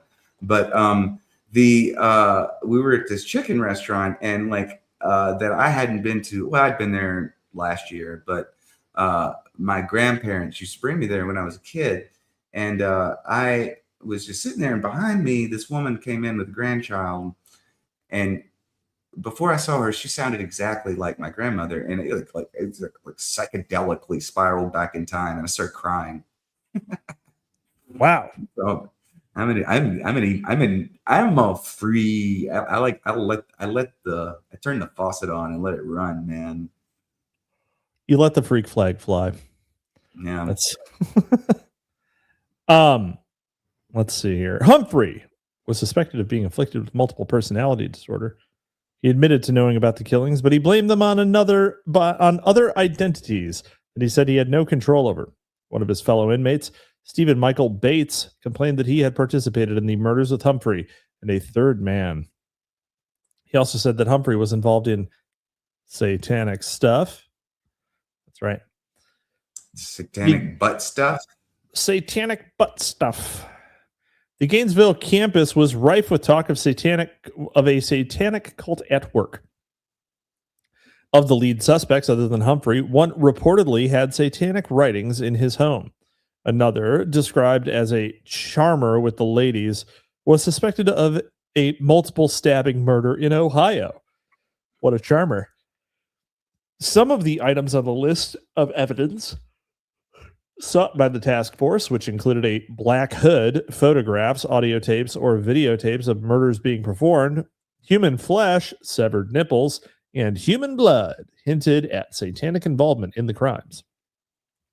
On September 25th, 1990, investigators announced that semen samples recovered from 2 of the crime scenes matched. A full year later, in September 1991, Rawling was convicted on robbery charges and sentenced to life in prison as a habitual offender. It's about time. No one had yet been arrested or charged for the 5 murders. Danny had never been considered a suspect. Over the course of the next 2 months, Rawling was convicted on 2 separate counts of burglary. For the 3 convictions, he was sentenced to a total of 3 life terms, plus an additional 170 years. And the state of Florida was not done with Danny Rawling. While he was in custody, samples of Rawling's blood and hair were surreptitiously gathered. The blood from a tooth extraction and the hair from a haircut. Prosecutors later returned with a warrant and gathered the very same samples from Danny, making no mention of the samples gathered previously. On November 1st, a grand jury was convened to hear the purported case against Danny Rawling for the 5 grisly murders. 2 weeks later, Rawling was indicted on murder charges. Following that, he reportedly made several suicide attempts, which led to his being transferred to Chattahoochee State Hospital. Meanwhile, the officer who had served as the police spokesman on the murder cases moved on to the FBI Academy at Quantico. At around that same time, Danny began a relationship with a rather notorious character named Sandra London, a serial killer groupie. Footnote on serial killer groupie: London had previously been romantically involved with Florida cop cum serial killer and child rapist Gerald John Schaefer. Schaefer was found dead in his prison cell in 1995. Some have blamed our old friend Otis Toole for his death. Serial killer groupie and true crime writer, literally us. London, who claimed as friends such notables as prolific author Anne Rule and behavioral sciences unit's resident ritual abuse denier Kenneth Lanning, urged Danny to publicly take credit for the Gainesville murders. Rawlings said this is just the only way she could get off. Rawlings' cellmate, convicted murderer Bobby Lewis, also played a key role in that effort. Danny soon reportedly confessed to the murders, but it was actually Lewis who did all the talking. Rawlings' role was to sit nearby in a nearly catatonic state and occasionally nod in agreement or mumble an affirmative response. The first such confession was audio taped, and the second was videotaped. It is clear from both that Rawlings was almost completely incapacitated. The killings were blamed on an alter ego named Gemini, who acted alone. Such a Gemini. What's your sign? Me? Yours? Yes. You are a Pisces. No. Oh, I just guessed randomly. 1 out of 12 chance. That's not bad, right? Great. I don't know. Hold on. I'm gonna actually try. Leo. That's it. You look Wow. at my birthday. Yeah. No, I don't know your birthday. Interesting. Yeah, Leo. We may have talked about this before on the show. Yeah. Let's see. Danny claimed to have no control over the actions of his alter identities, which was probably true. The confessions were largely unverifiable, but in an attempt to verify some aspects of them, police investigators searched for the murder weapon based on information supplied by Rawlings. They came up empty-handed. Rawlings' trial on the homicide charges was repeatedly postponed. First scheduled for September 1992, it did not begin until February 15th, 1994. That is a long-ass time. The jury was barely seated when its services were rendered unnecessary. Danny shocked the court and all involved in the case by entering guilty pleas to all the charges he was facing. The trial, therefore, immediately shifted to the penalty phase, with the jury reduced to an advisory role. Rawlings claimed that he had entered the plea in order to keep the deaths of the murders from being aired in open court. The details of the murders from being aired in open court. His intent was allegedly to allow Ms. London to publish his exclusive story, just as she had gotten Schaefer's serial killer fiction published by Feral House, the publishing house owned by Adam Parfrey that has exclusive rights to the copious writings of the Church of Satan founder Anton LaVey. Whether that was Rawlings' true intent remains an open question. If it was, then the plan failed miserably. Prosecutors proceeded to air their case, such as it was, regardless of the guilty pleas. And since guilt was no longer an issue, the case that was presented went almost completely unchallenged, with nary an objection, to be heard from the defense team. Despite the fact that the primary evidence was at best problematic. The state claimed, for instance, that a Stanley screwdriver found at the campsite was the tool used to gain access to the murder scenes. Crime marks found at the scenes purportedly matched the blade of that particular screwdriver, although it is difficult to conceive of how the literally thousands of identical screwdrivers manufactured by Stanley could have been excluded. Another problem was that the screwdriver, even if it could be linked to the crimes, could not be linked to Rawlings. There was no evidence that he had ever purchased or owned it. The state simply claimed that Danny had stolen the screwdriver, but there was no evidence to support that claim. Prosecutors also claimed that Rawlings had stolen duct tape and 2 pairs of athletic gloves that were allegedly found at the campsite, but there was also No evidence to support that contention. No physical evidence, such as fingerprints, tied any of the items to Danny. No murder weapon could be linked to the defendant, but that did not stop prosecutors from claiming, without documentation, that Danny had purchased a knife in Tallahassee using an assumed name. Do you need to give a name when you buy a knife? No. So who knows what the fuck else he was buying? Yeah. A pair of black pants that were allegedly recovered from the campsite that were allegedly stained with Manny Toboada's blood were presented as evidence. Prosecutors did not bother, though, to explain how the bloodstains could be on the pants. It was known that Toboada's killer had thoroughly cleansed himself by taking a dip in the building's pool immediately after the murders. Was that known? And would that get all the blood off? I think if you're just jumping in a pool covered in blood, your clothing would probably retain some of the blood, right? Other evidence included the bizarre videotaped third-party confession, a clothing fiber purportedly found at one of the crime scenes, a note, total bullshit, right? A note found at one scene that allegedly matched Rawlings' handwriting, and a pubic hair from Krista Hoyt that was allegedly found at the campsite. How do you, how, right? Just how? How do you find a pube in the woods? It's like a Zen koan, right? It's like you will find enlightenment when you can find a murder victim's pube in the woods. It doesn't make any sense. This is just implausible that it could ever be found. It was never explained why all the alleged campsite evidence was not produced until a year after the investigation had begun. The state claimed that a genetic blueprint in blood and semen samples positively identified Rawling as the killer.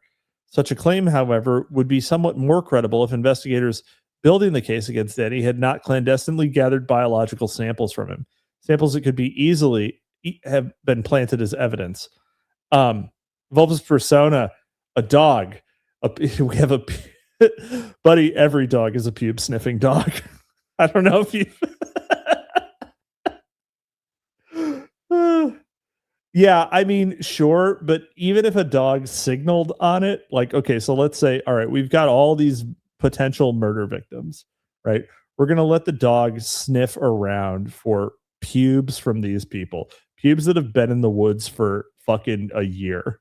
Okay. Let's just say it's there. Let's say the dog even signals on it. How do you then, if it's in the woods, then there's shit on there's leaf litter on the ground. There's a bunch of stuff, right? Right. And then you're like, okay, well, something is right here. So what do? I get a 1 foot by 1 foot area right in front of wherever the dog is signaling. And then I go through all of it and I'm like, well, what the fuck was the dog looking for? Dude. And lo and behold, after going through God knows how much leaf litter and debris and bugs and other bullshit, you're like, a pube. Mm-hmm. I just don't think. And I'm certain that's what it is. Yeah. And rather than any of the other billion things that could be littering the ground in the woods, it's just, first, I don't think it's plausible that someone could accomplish that. Number two, I don't think it's plausible that if it was possible to accomplish, a cop would do that. I don't think a cop would do it, right? No one gives that much of a shit. So, right. Yeah. Let's see here. Where are we? And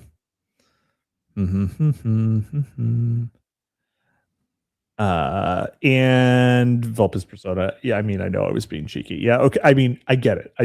I wanted to run down why it's crazy to begin with. All right. So, where are we? Out documentation. It was never explained why all the alleged campsite evidence was not produced until a year after the investigation had begun. State claimed that a genetic blueprint in blood and semen samples positively identified Rawling as the killer. Such a claim, however, would be somewhat more credible if investigators building the case against Denny had not clandestinely gathered biological samples from him, samples that could have easily been planted as evidence. I guess I did read that already, didn't I?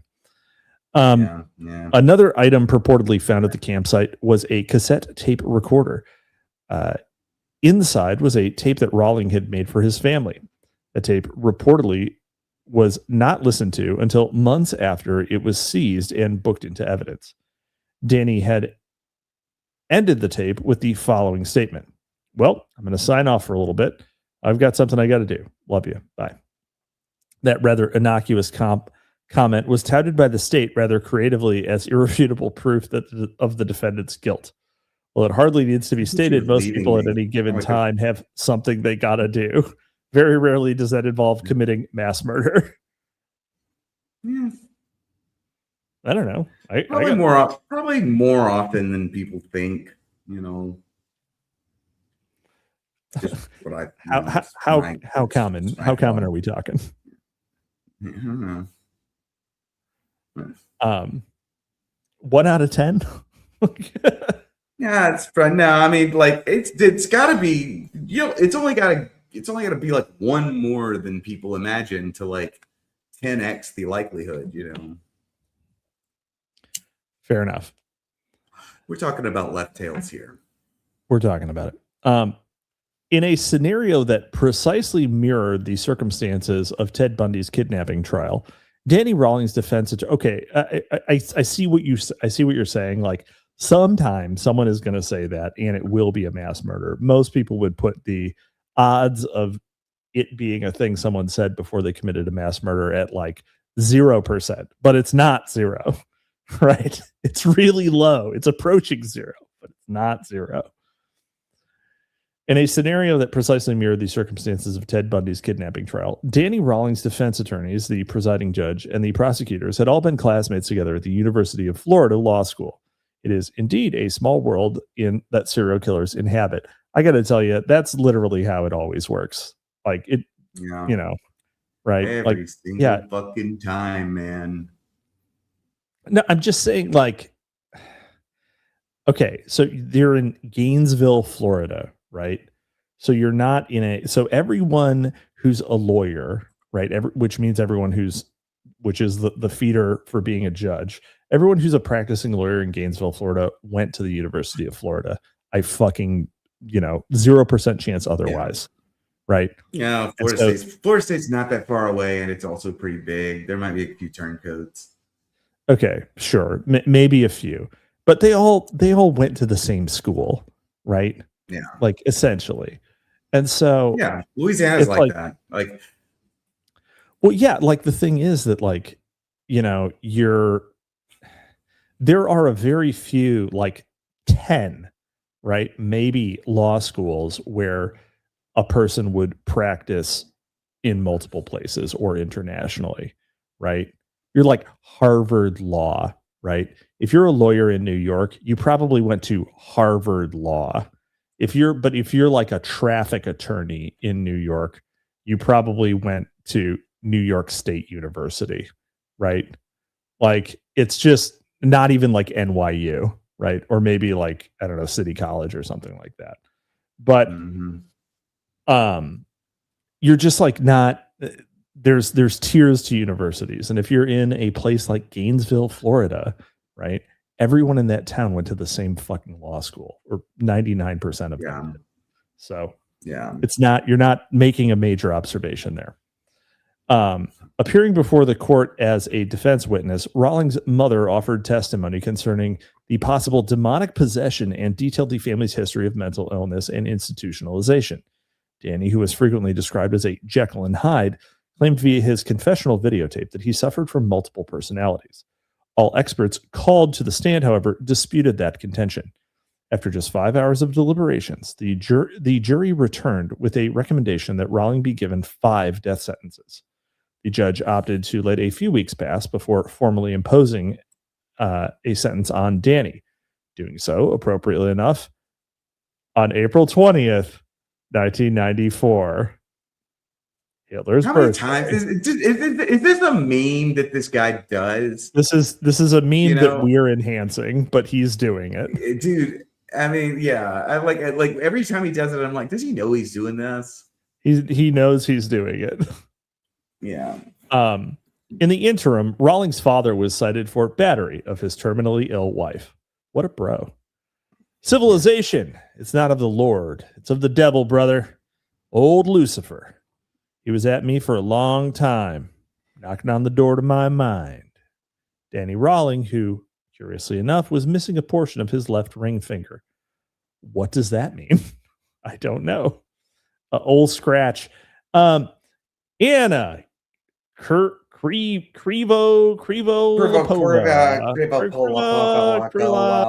Yeah. Daughter of Krivolapov. The more I talk to actual detectives, prosecutors, etc., that faker VICAP seems, or at least does not apply to real life scenarios in most American cities. Mindhunter was so annoying. Yeah, you're going to be her thing ever. You're going to be a big fan of the next section, because McGowan does not think that behavioral science has any basis in reality and basically exists to science wash frame ups. So That's how did you find this guy? How did you find this guy? Well, you see, it fits this post hoc rationalization that we put together that, true. It is. It's just a way. It's honestly a way to sidestep like providing actual evidence to a judge for a warrant. Right. I can't decide. I can't decide if I like Wendy's sort of standoffish bookishness more, or I like Dave's boomer energy, where he's just like, yeah, I'm just going to tell you, they did it. Who is they? Them. Dave is a little bit too much of a boilerplate libtard for me. Whereas Wendy has that like ride the line energy, even though she's not, by no means a right winger, right? But is able to have a leg in both worlds, and that makes it more entertaining, of course, right? Let's see here. All right. The chapter 18, the profiler and the patsy. After the use of the hypnotic drug, I had a strange compulsion to take the blame for all the charges pressed against me. It must have been a post-hypnotic influence. William Hirens. The FBI's Behavioral Sciences Unit, which gave the world the quote-unquote science of criminal profiling, first began taking shape around 1969, the year that the Manson family first captured national headlines. The new unit did not really take off, though, until 1972, when the FBI Academy opened in Quantico, Virginia. Robert Ressler joined the BSU team in 1974, and along with John Douglas, he became one of the most well-known of the unit's profilers and one of the most prolific of its chroniclers. At the same time that he joined, the unit had no operational functions. It existed solely for the purpose of teaching the principles of profiling. Ressler was taught by the pioneers of the science, Howard Teeton and Pat Mullaney. In 1977, a pilot program was begun to study the rapid proliferation of what were soon to be dubbed serial killers. The program included such notable members as Robert Ressler, John Douglas, Ann Burgess, and Ralph D. Agostino. In 1978, Ressler spearheaded the operational unit of the BSU. At around that same time, he was credited with coining the now ubiquitous term serial killer. During his fabled career, Ressler sat down to chat with a number of high-profile criminals whose stories have been told in the pages of this book. He was among the first to interview Ted Bundy, one of the last to talk to John Wayne Gacy. He held court with Charles Manson, Sirhan Sirhan, Richard Speck, Ed Kemper, Jeffrey Dahmer, and many others. He also served as the first program manager for VICAP, the Violent Criminal Apprehension Program that Ann Rule so tirelessly campaigned for. Ressler once gave an interview the following capsule history. once gave an interviewer the following capsule history of criminal profiling. The original profiles pretty much emanated from the behavioral science work at Quantico, and it spread from law enforcement to the academic. By bringing in Dr. Park Dietz and others like him, we started spilling it over to the professional community, where the psychiatry had initially been at odds with the FBI approach. A lot of mental health professionals then got on board. Over the years, the forensic community has pretty much accepted what we were doing in behavioral science and absorbed it. Oh, so it was an op. It was a top-down op from the FBI. That's what you're saying. That's what you're saying, right? Yeah. In other words, in the last 25 to 30 years, the FBI has managed, despite initial resistance, to thoroughly co-opt the fields of law enforcement, academia, mental health, and the forensic sciences.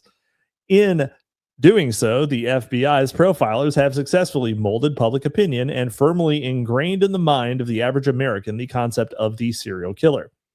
This effort has been so successful that it has become all but impossible to question whether or not the contemporary view of violent crime is at all accurate. In August 1990, Ressler ostensibly retired from government service, though he has spent his retirement years introducing VICAP to Japan, South Africa, Poland, and several other countries. Since his retirement, he has served as the director of an entity called Forensics Behavioral Services International.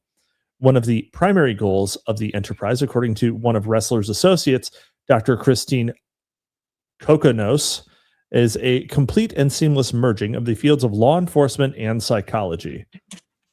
We're doing future crime, guys. We're doing future crime. Honestly, at what point do we say, if you've been molested as a child, we just have to like take you out now? I don't know. I think there's like much. There's. I know. I'm saying that I'm in such an earnest mood tonight for some reason. Earnest. What? Yeah. Why are you in an earnest mood? Why are you in a Jim Varney kind of vibe? Jim Varney vibe. Yep. I don't know. Well, I've been up for like 2 days. Terrible choice. Yeah. Sleep. Get too old for it. Getting too old for it.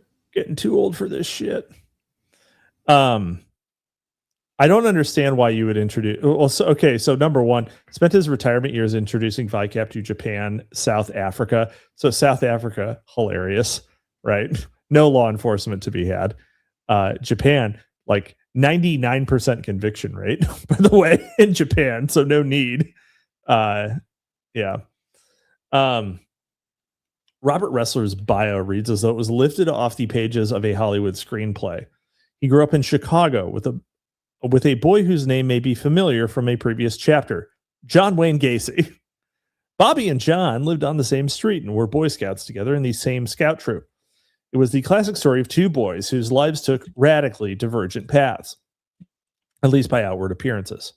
Ressler later returned to Chicago to assist in investigating the Gacy case, still later helped to prepare the prosecution case against his childhood acquaintance. Ressler claims that his first foray into gaining an understanding of the criminal mind came as a young boy when he started his own private investigation firm. You could just do things. The agency was it's a fucking Hardy Boys ass kid. This agency was founded specifically to look into the case of William Hirens, who allegedly stalked the streets of Chicago long before Richard Speck, John Wayne Gacy, or Robert Gecht walked that beat.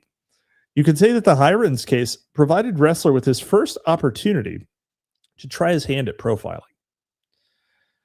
William Hirens was, according to the official narrative, the country's first post-war serial killer. His alleged crimes were committed during a period in America's history when crime rates were soaring all across the nation, particularly in the big cities. I wonder why. I wonder why crime rates were soaring in the post-war, especially in the big cities. I wonder if there are any, migration patterns that might explain that. I wonder if there are any great migration patterns that might explain the crime rate. The year was 1945. World War II had just ended, and tens of thousands of young men desensitized to extreme levels of human brutality were coming home, and none of them were the ones committing the crimes. The city of Chicago recorded 109 robberies, 265 burglaries, 109 stolen cars. Wow, 109. That number keeps coming up. That's weird. That number just keeps coming up. Yeah, I don't know anything about it. 109 stolen cars, 4 rapes. Only 4. Huh. More call for cars than sexual assault. And 8 murders in just the first 10 days of December 1945. Man, that is a lot of burglaries in 10 days. Those were staggeringly high numbers in those days and now. It is interesting then that 3 particular murders stunned not just the city of Chicago, but the entire country. The first of the 3 occurred in June 1945.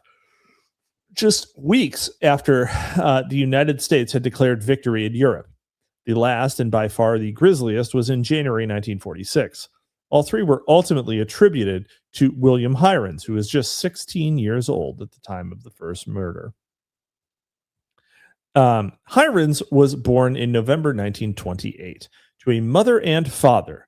Oh my God, like most people, who were known to have frequent violent arguments. Oh, no, there's another part.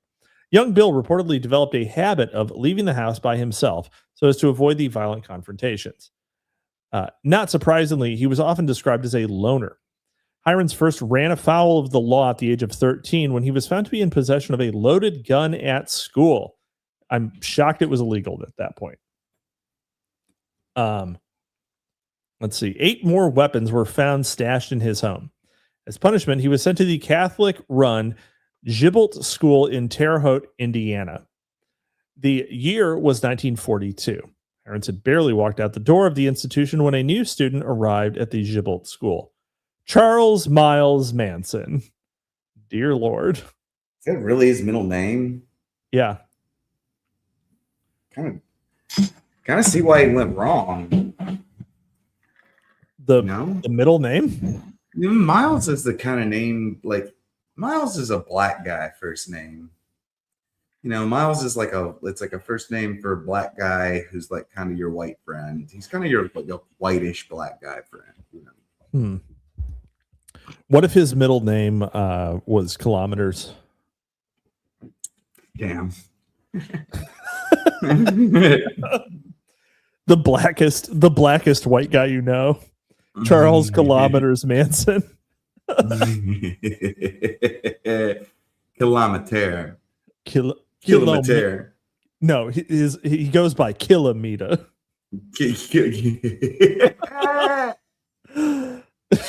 I can't believe people listen to us. Wigger Charles Manson. Wigger Charles Manson isn't real. Wigger Charles Manson can't hurt you. Oh my God. Charles Manson. We got to get the right picture. I totally found a use for Grok. What, are you just telling Grok to make Wigger Charles Manson? Yes. Shortly after his release, Hirens managed to get himself arrested once again. That time, he was sent to the Benedictine monk-run St. Bede's Academy in Peru, Illinois. Following that, he was urged to take a test for admittance to a special learning program at the University of Chicago. He was reportedly an exceptionally gifted student. Soon he discovered girls, however, and his grades began to slip. Never simp, man. Never simp. That was when, purportedly, he decided to go on a killing spree. Okay? He also reportedly developed a fondness for dressing in women's clothes and an interest in Hitler and the trappings of Nazism. Man. Nazi femboys. It's okay. It's okay, Gabe. It's okay. The first one. The first Nazi femboy. The first of his victims was Josephine Rose, a 43-year-old thrice divorced woman who was said to be on a quest for husband number 4. Wow. She was known to visit psychics and fortune tellers to assist in attaining that goal. When the fuck was it? Was this 1945? Wow. Okay. She was known to visit psychics and fortune tellers to assist in attaining that goal. Ross was found sprawled on her bed in a room heavily splattered with blood. Her throat had been slashed multiple times, and her bloodied head was wrapped in a dress. There was blood on the walls, the floor, the drapes, the furniture. From the windows to the wall, Oh no! bloody water and clothes were left in the bathtub where the body had been washed. No fingerprints could be found anywhere at the scene. About 4 months later, on October 5th, 1945, a prowler allegedly entered the apartment of an army nurse. I love that one. Prowler is one of my favorites. Prowler. A prowler. Oh my God. Randall Shirker's back, and he says, wait, he was the first groiper? There was the prowlers begat groypers. There's a great movie. Yeah. There's a great movie called Blaze about Blaze Star, who's this frankly, she was a Bourbon Street hooker that took up with the governor of Louisiana. A Frank Bourbon Street hooker. Yeah. And she took up with the then governor of Louisiana, Earl K. Long, who was, of course, the younger brother of Huey Long. Didn't have a lot of his brother's gifts. In fact, he was probably a schizophrenic. And there's in the first scene of this movie, it's just like Bourbon Street in the early 50s, and this like purple Cadillac pulls up, and this old man in a white suit gets out, and he says, "It's a fine night for prowling." Wow. Prowling, like a thing a person would do. I'm not even sure. Is prowling just like trespassing? Is it just like trespassing, but like aggressively? It could go anywhere from, it could be anything between tomcatting and, there's a sexual element to prowling, I think. Okay. Sexy, aggressive trespassing. Yeah. Okay. All right. Surprised by the occupant, the intruder hit her and fled, leaving behind fingerprints and an eyewitness. The prints were allegedly later identified as belonging to William Hirens.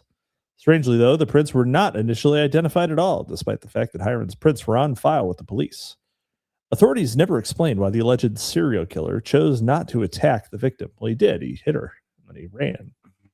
2 months later, on December 10th, a former U.S. Army wave named Frances Brown was brutally shot and stabbed to death.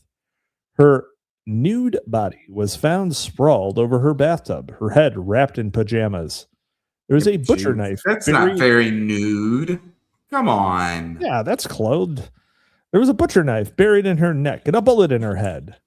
A blood trail led from the splattered bed to the bathroom.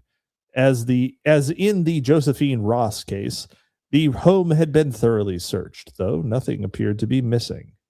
A bloody fingerprint was allegedly left behind on a door jamb, but was only belatedly discovered. A man described as being 35 to 40 years of age was reportedly seen leaving the property. Hirens was less than half that age. Of course, it was the mid-40s, so, who knows? People aged a lot faster.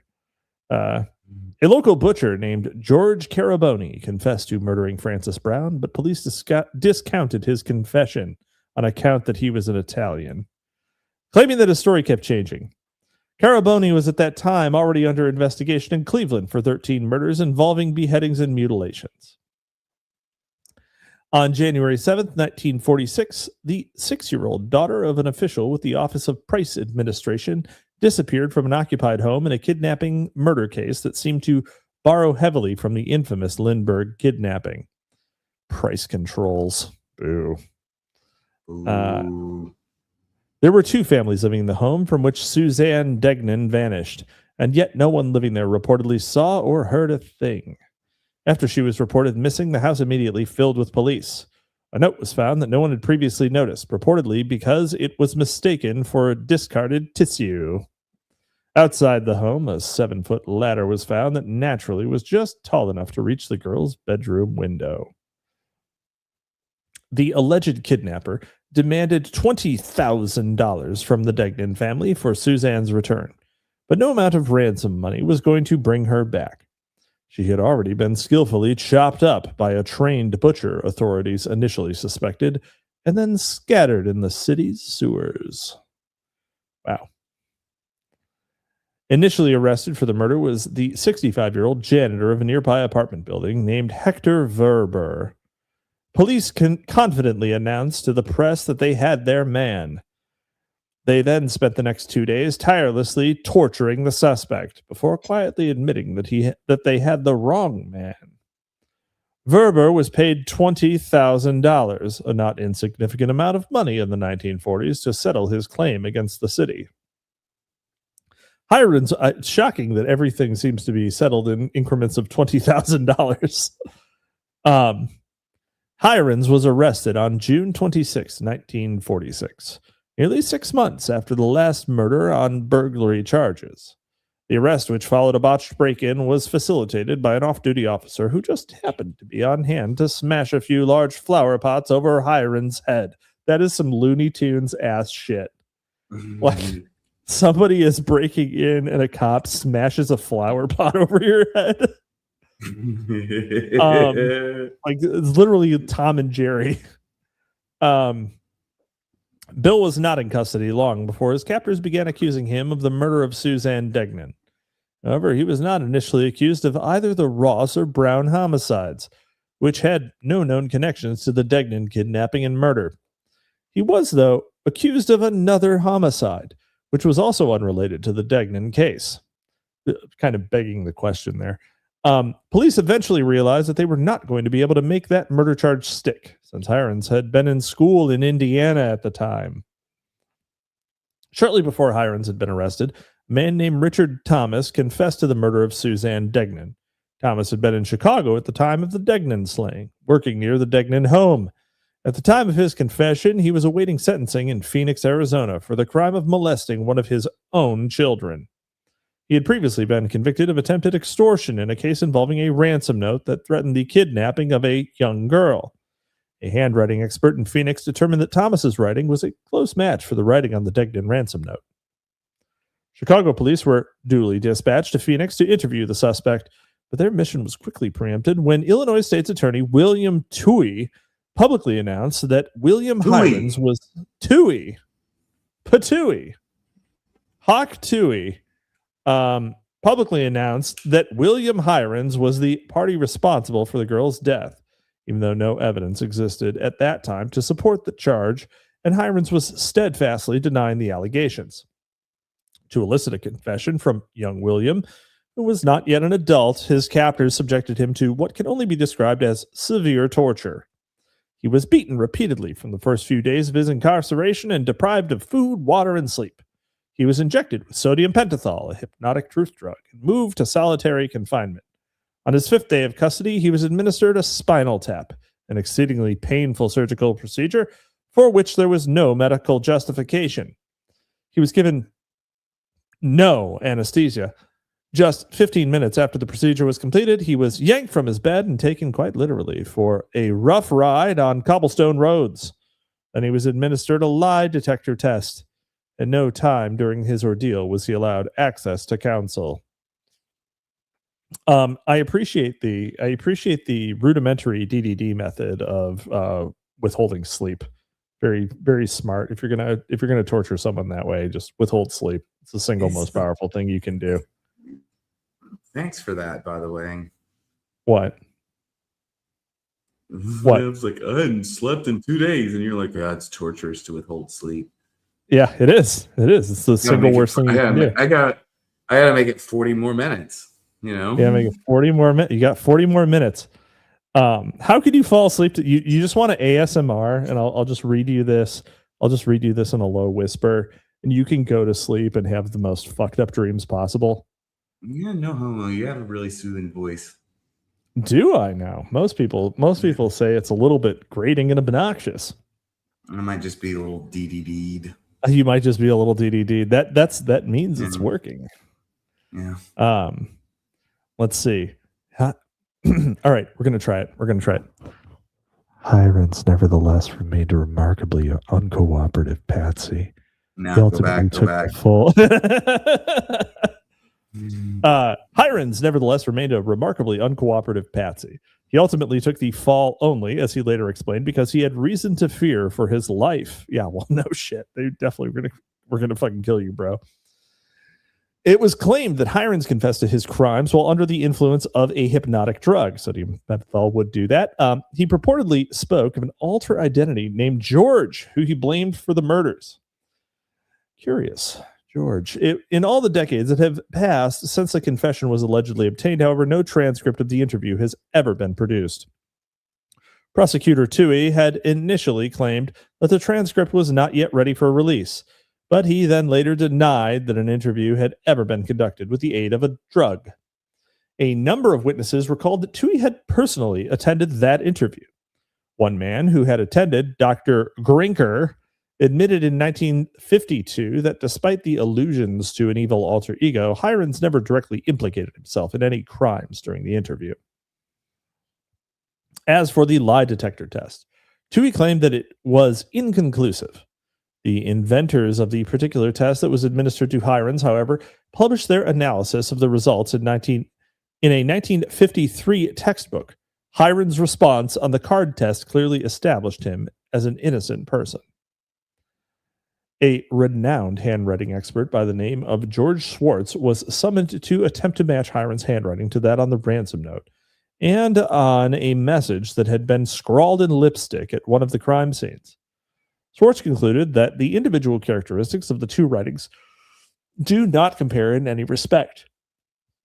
Undeterred, the state brought in another expert, Herbert J. Walter, who had aided the state in manufacturing a case against Bruno Richard Hauptmann for the kidnapping of the Lindbergh baby.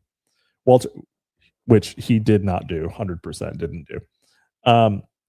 Walter concluded that Hirens was the author of both the note and the lipstick message, contradicting the opinion that he himself had expressed before being brought onto the case. He can solve this problem for money. Many experts have subsequently rejected Walter's conclusions. At one point in the Hirens investigation, police enlisted the services of Frank San Hamill, a Chicago Daily News artist, to enhance the writing on the ransom note. San Hamill claimed that he discovered what he dubbed hidden indentation writing, and that the purportedly hidden writing conclusively linked Hirens to the note. No one ever bothered to explain what hidden indentation writing actually was or how it linked Hirens to the crime. Fingerprint evidence allegedly irrefutably established Hirens' guilt, but that evidence was dubious at best. A print supposedly recovered from the ransom note was reported to be a match for Hirens, but the print actually matched on only 9 points, while FBI's fingerprint manual specifically required 12 points for positive identification. More troubling is that the print seems to have surfaced out of thin air. Chicago police initially announced that no prints were present on the note. Analysts at the FBI lab, however, uncovered 2 prints, but neither of them had been left by Hirens. It was not until years later that the print linking Hirens to the crime was allegedly found on the back of the note. To this day, it remains a mystery exactly when the print was found and by whom. The fingerprint was purportedly left prominently displayed at the Brown home, was also announced to be a match for William Hirens, despite the fact that Police Captain Emmett Evans had previously announced that the print did not match Hirens' prints.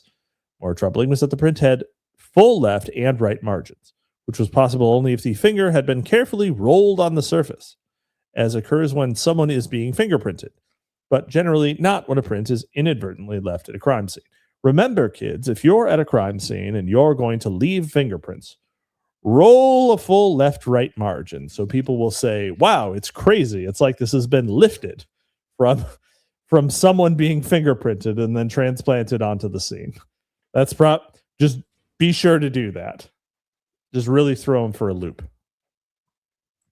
No blood evidence was ever produced on the case, nor was any hair fiber evidence, and no witnesses, initially at least, could link Hirens to the victims or the crime scenes. George E. Subgrunsky, a fucking Polak, a soldier on furlough, had witnessed a man leaving the Degnan residence. He described the suspect as a 35-year-old man. He was unable to identify Hirens from photos, but he did manage to do so as a spectator in the courtroom. According to the Center for Wrongful Convictions, Subgrunsky proved to be a publicity-seeking fraud. Well, I wonder what the perspective of the Center for Wrongful Convictions is. What do we think their angle is on this? The state's case was, needless to say, far too shaky to present in a public trial. Prosecutors Toohey and Wilbert Crowley met behind closed doors with Hirens' defense attorneys and offered their client a single life prison term in exchange for guilty pleas to all 3 counts of murder. No details of the deal were released to the press. The defense team did not bother to conduct any semblance of an independent investigation of the state's evidence before agreeing to the deal. Hirens, however, was still resisting the state's efforts to extract a confession and guilty pleas. But then a most remarkable thing happened.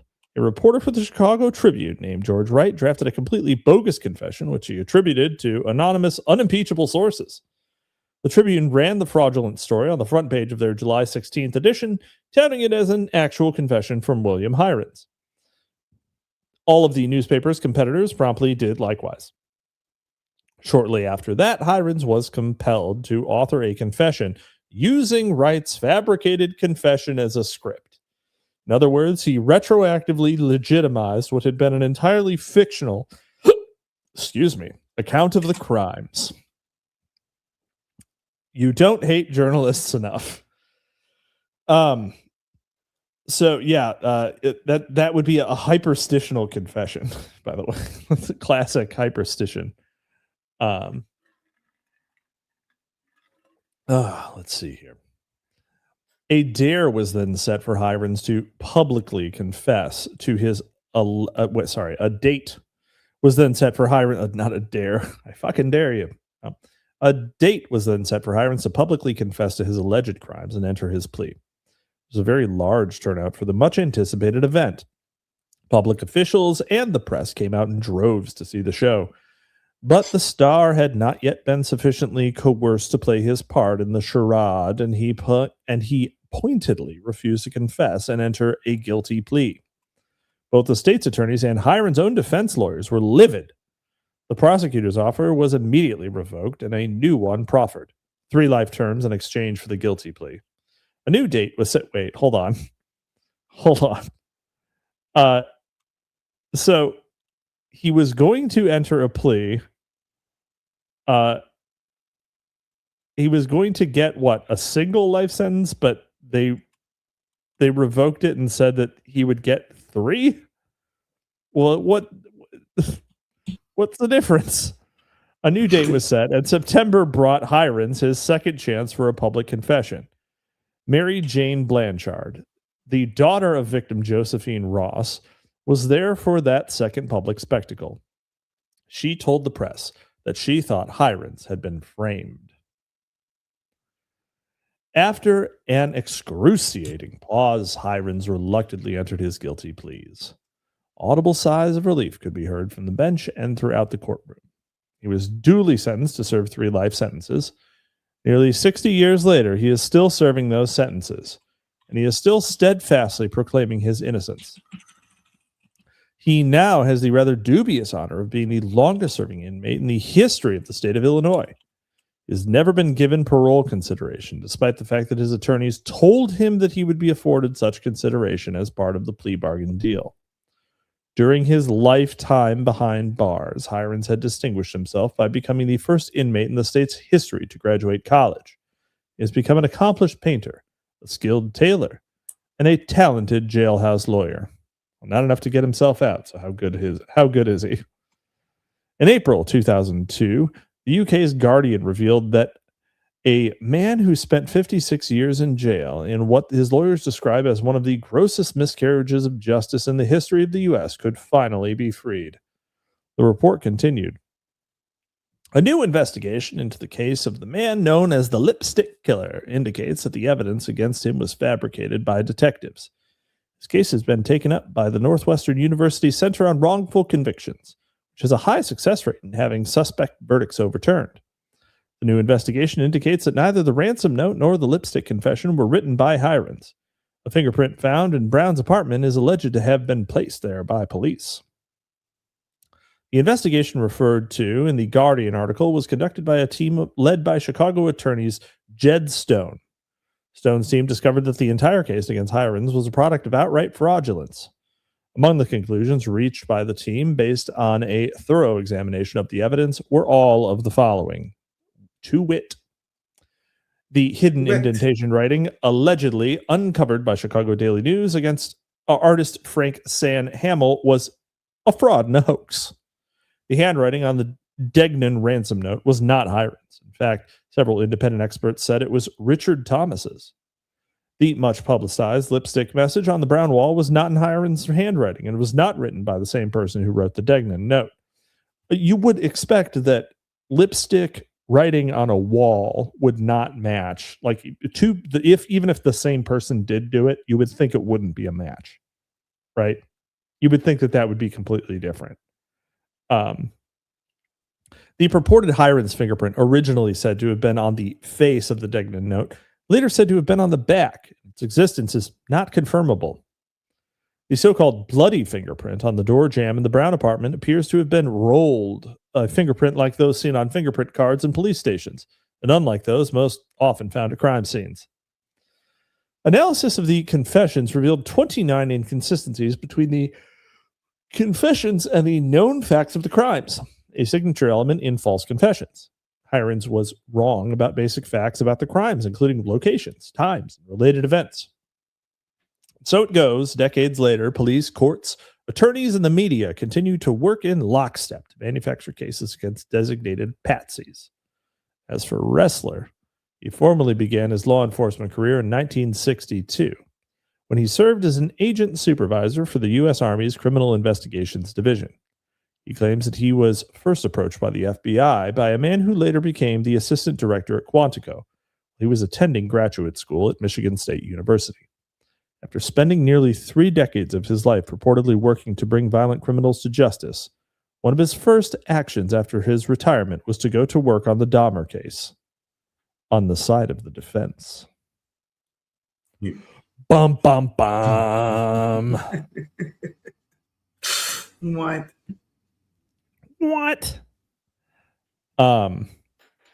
Yeah. Oh, man. Are we going to finish? The whole book? No. Oh, no. Or No, just we're the not. story? We're 100% not. We're 100% not. Yeah. We got so many more. This is just the conclusion to part 2. I thought so. I thought this book was almost 400 pages. So, oh boy. Big Ben, I'm going to finish. Oh man. If the chickens, sheep, dog, horse, and cow didn't do it for you, then, the false conviction will.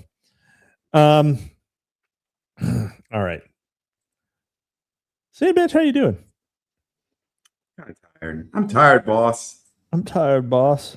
How do you? But I'm also I'm in that kind of delirious state of untired, where you can like feel your telomeres frying, but your body is also pumping endorphins to keep you. It's just keeping it going. Yeah. Yeah. Yeah. So,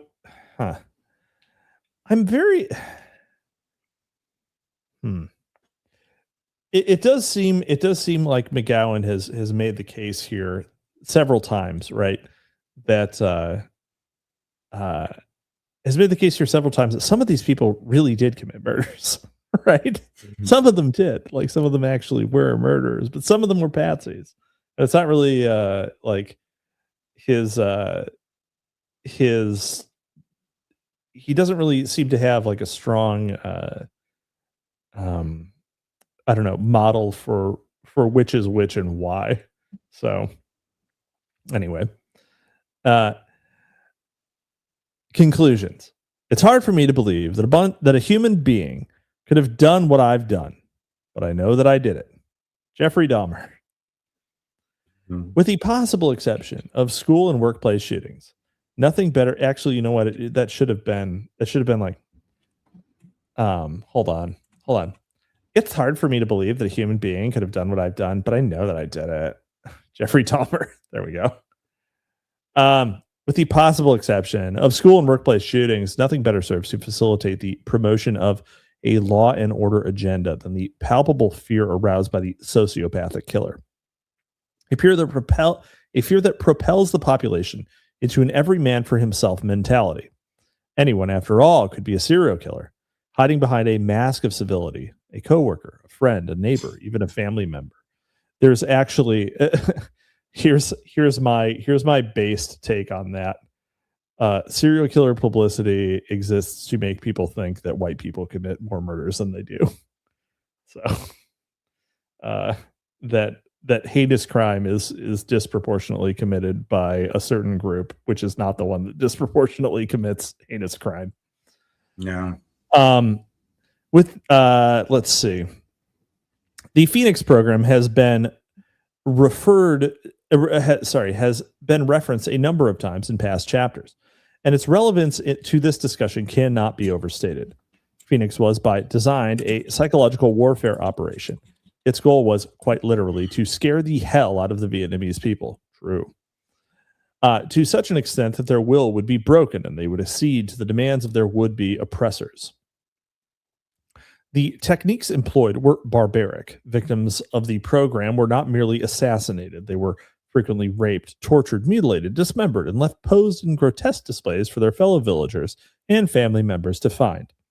The crime scenes of the Phoenix program were, in other words, indistinguishable from crime scenes of America's serial killers. In What Uncle Sam Really Wants, Noam Chomsky described the type of training given to U.S.-backed Salvadorian death squads, which were modeled after the Phoenix program's death squads, which in turn were modeled after the Nazi Einsatzgruppen death squads active during World War II. Noam Chomsky, noted Epstein associate. Let's see. Randall Shirker says, what's funny is that some people have had to point out that if you account for blacks, if you account for black serial killers, whites aren't even close to the majority of them. So the problem is that quote unquote serial killers are disproportionately white, right? But in terms of mass killers, right, obviously disproportionately black. Certainly in terms of mass shootings, right? But it's mass shootings as defined by the FBI, not what the public thinks a mass shooting is. Public thinks a mass shooting is, Columbine, Sandy Hook style shit. But a mass shooting is it's mostly gang violence. Yeah, it's mostly gang violence. It's mostly what happens in front of the Crystal Burger on Bourbon Street after midnight. It's trap house drive-bys, like people venting their ops outside of the liquor store, shit like that. That's the vast majority of mass shootings. But yeah. Let's see. The Chomsky quote. Draftees were made to kill dogs and vultures by biting their throats and twisting off their heads, and had to watch soldiers torture and kill suspected dissidents, tearing out their fingernails and cutting off their heads, chopping their bodies to pieces and playing with the dismembered arms for fun. Chomsky also quotes Jesuit priest Daniel Santiago, who described the tragic results of such training. People aren't just killed by death squads in El Salvador. They're decapitated, and then their heads are placed on pikes and used to dot the landscape. Men are not just disemboweled by the Salvadorian Treasury Police. Their severed genitalia are stuffed into their mouths. Salvadorian women are not just raped by the National Guard. Their wombs are cut from their bodies and used to cover their faces. It's not enough to kill children. They're dragged over barbed wire until their flesh falls off their bones, while their parents are forced to watch. Yada, yada, yada. Chomsky described one particularly macabre scene staged by U.S.-trained Salvadorian National Guard. A peasant woman returned home to find her 3 children, her mother, her sister, sitting around a table, each with his own decapitated head placed carefully on the table in front of the body, the hands arranged on top as if each body was stroking its own head. See, we got to stop hiring theater kids to be the terrorists, right? It's never going to happen. It's never going to happen. It's like trying. We got to stop having lesbians be the domestic abusers. Yep.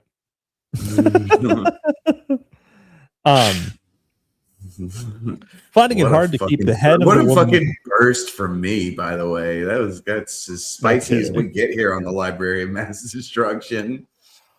Finding it hard to keep the head of the woman's youngest child in place, the assassins had taken the 18-month-old baby's decapitated head and nailed the hands onto it. A large plastic bowl filled with blood was tastefully displayed at the center of the table. They had a centerpiece. The goals of the psychological warfare are no different here than at home than they were in Southeast Asia or Central America, to scare people, in this case the American people, into willingly surrendering their rights and accepting ever-increasing levels of repression, and to desensitize the people to horrendous levels of interpersonal violence. The ultimate goal, and the one that is rapidly approaching, is the destruction of all social bonds and the obliteration of any remaining sense of community, the complete atomization of society. Okay, he's cooking. He's cooking there. Let's see.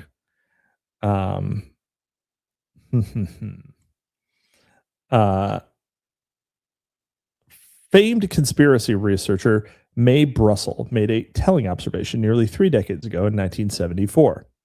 What we are now experiencing is the importation of the dreaded Operation Phoenix program into the United States. Through various created and manipulated acts of violence, the only solution to chaos, anarchy, and senseless violent acts will be a police state. We can expect the planned terrorization of the... hold on, let me do that. What we are experiencing is the importation of the dreaded Operation Phoenix program into the United States. Through various created and manipulated acts of violence, the only solution to chaos, anarchy, and senseless violent acts will be a police state. We can expect the planned terrorization of the U.S. population to escalate rapidly. What? I hate to say this to you, your chest isn't big enough. That's probably true. My neck doesn't have enough meat on it. Yeah. Yeah, I mean, you need a lot of space for that air to rumble around in there to get the bottom registered. That's right. The most masculine Jew ever born. Jolly on West. He's literally the bear Jew. The bear. He really, yeah. No, for sure. That terrorization has indeed escalated rapidly since the early 1970s. Serial killers are now an accepted and frequently glorified part of American pop culture. True. We're doing it a little bit. They have spawned a number of successful Hollywood movie franchises, and their biographers crowd the shelves of America's bookstores. Women goon to them at an alarming rate. Sensational workplace shootings have become so cliche that the media now effortlessly moves from one to the next. And the police state, needless to say, has advanced markedly in the last few decades.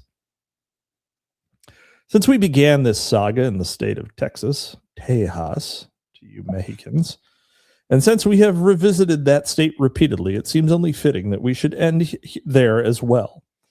Especially Florida, and California, which I am on record. States. I'm on record all over the place saying they're the only 3 states that actually matter anymore. Getting their schizo in early. Actually, per capita, I think it is Wisconsin. But wait, what the salacious murderers? I think it was Wisconsin. Yeah, I'm sure it is. I mean, having been there now, I can see it. You know. All right, let's see. Repeatedly, before there was television, the hell do you do there? You know, in the winter, yeah. You got to make down the hatches. You got to make a belt ladies. out of human nipples. Yeah, you got to make a belt out of human nipples. Make a couple lampshades. People just go crazy, man. People go wild here in the heat in the summer too. You sit on my street in this like July, and you just be dead silent. There ain't no birds going or anything like that, and then just like suddenly somebody will run outside and start screaming, you know, because your brain cooked. You know what I mean? Your brain cooked. Yep. Let's see here.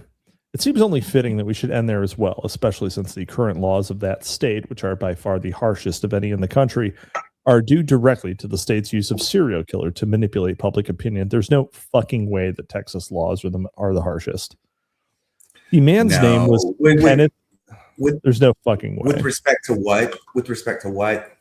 Texas. That the laws are the harshest.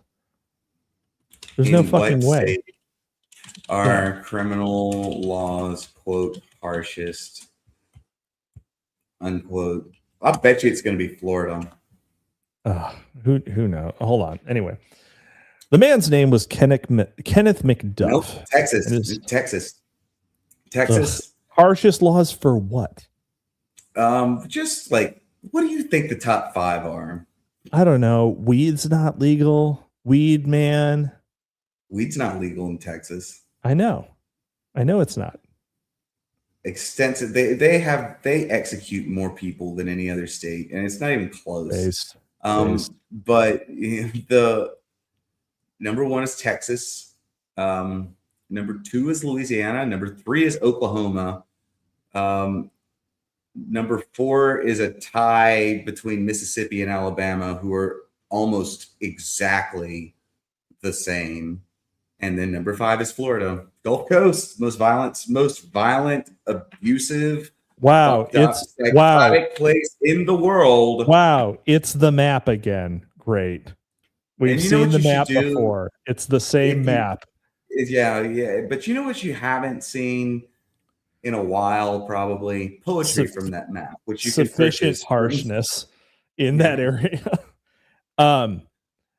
Yeah. We haven't seen poetry from that area. It's crazy that literally nobody from Louisiana has ever written any poetry.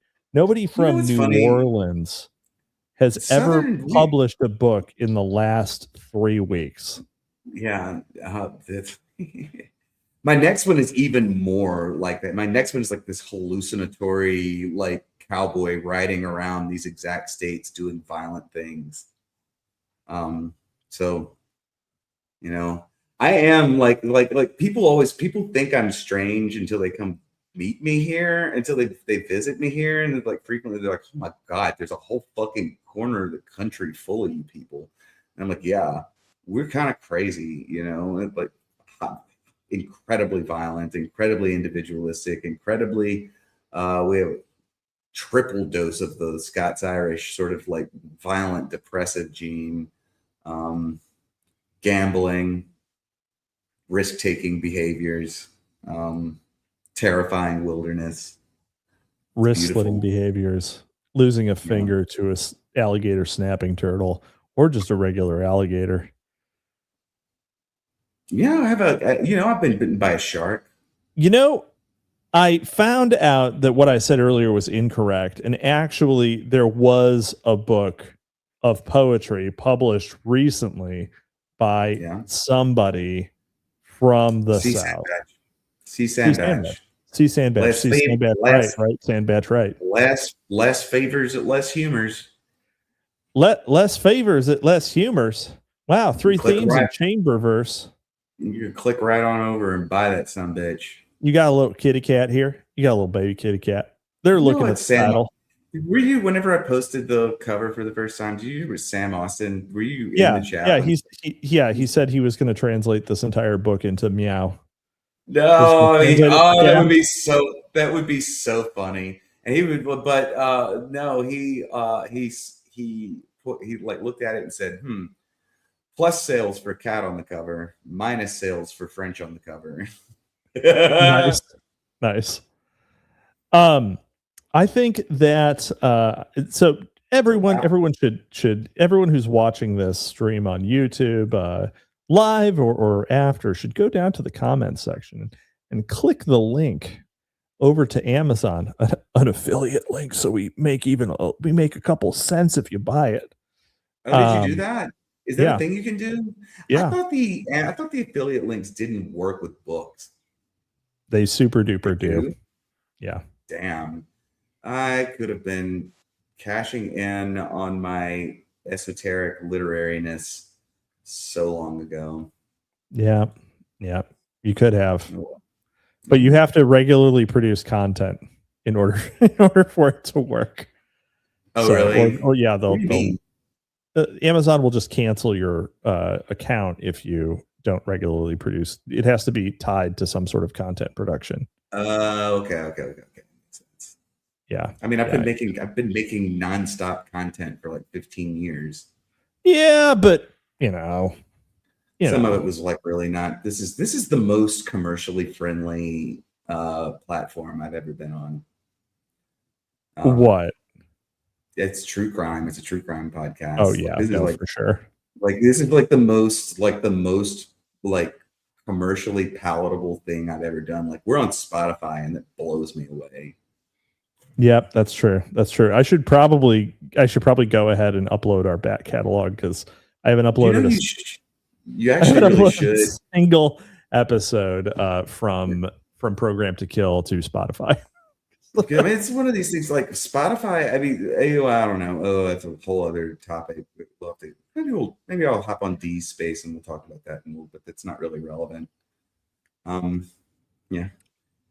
Yeah. Well, I think I don't know if are we gonna be able to. Oh yeah, we can. All right. We're gonna power for the next little bit here. We're gonna get to the next break, and then we'll call it. All right. This man's name was Kenneth McDuff, and his story begins August 6, 1966, when he and an 18-year-old accomplice abducted and murdered 3 high school kids, one of whom was brutally raped and tortured. The triple murder was committed, strangely enough, just 5 days after Charles Whitman's rampage in nearby Austin, Texas.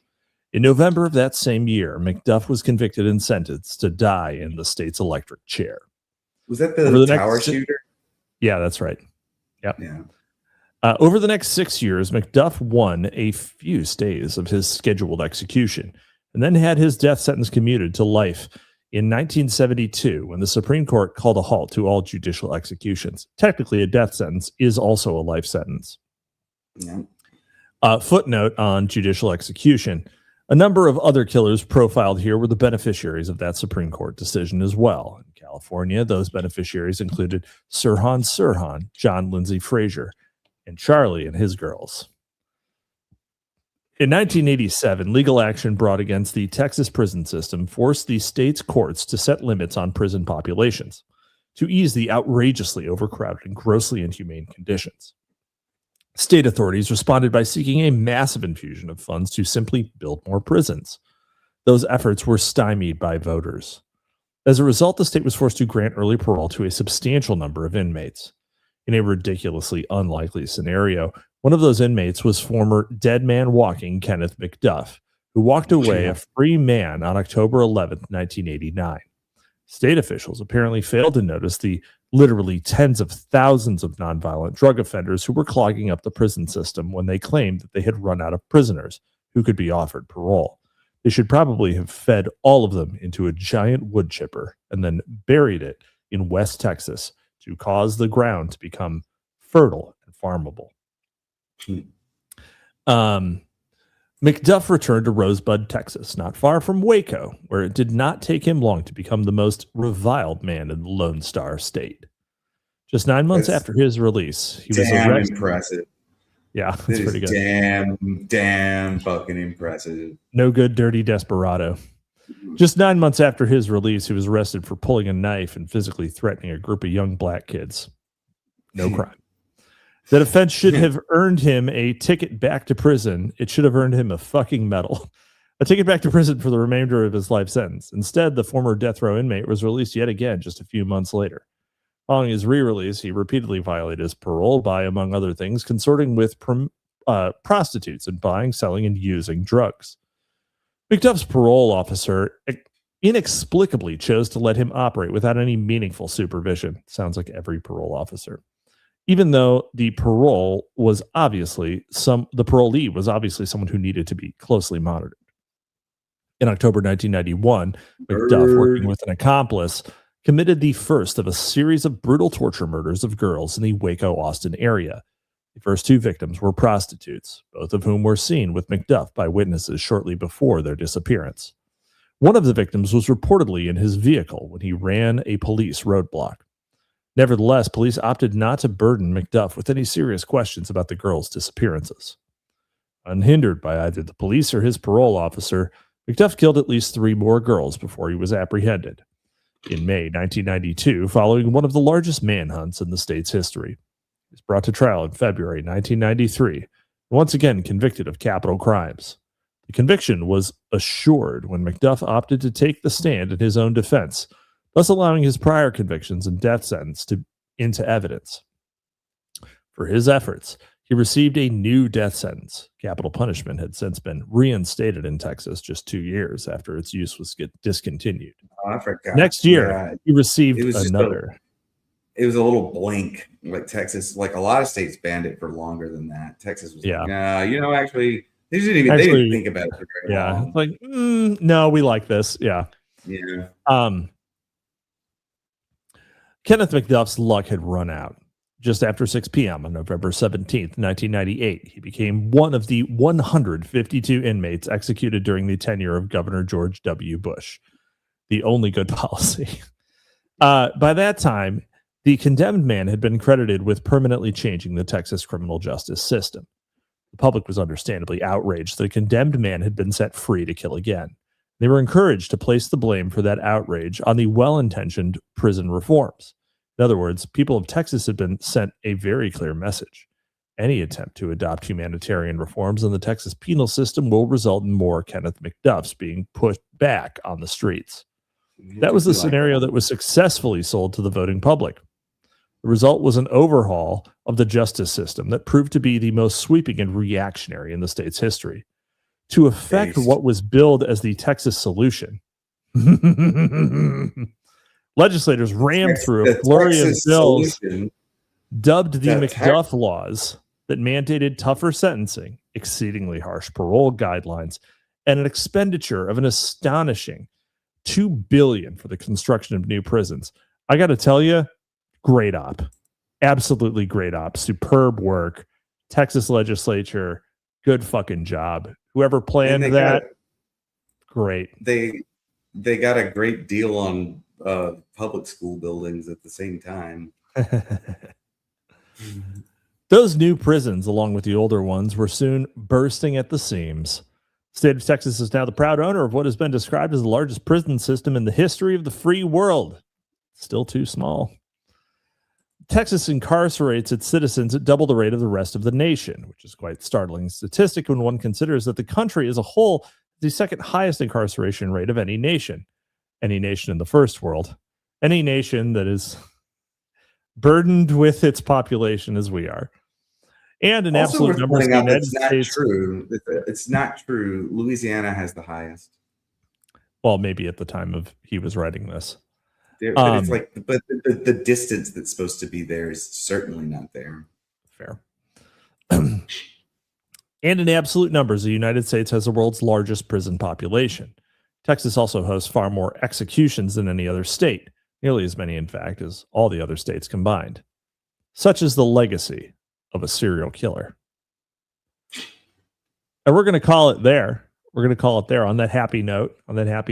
That's a W. I'm going to tell you right now, that's a fucking W. Those are the types of ops we ought to be running. We're not right now.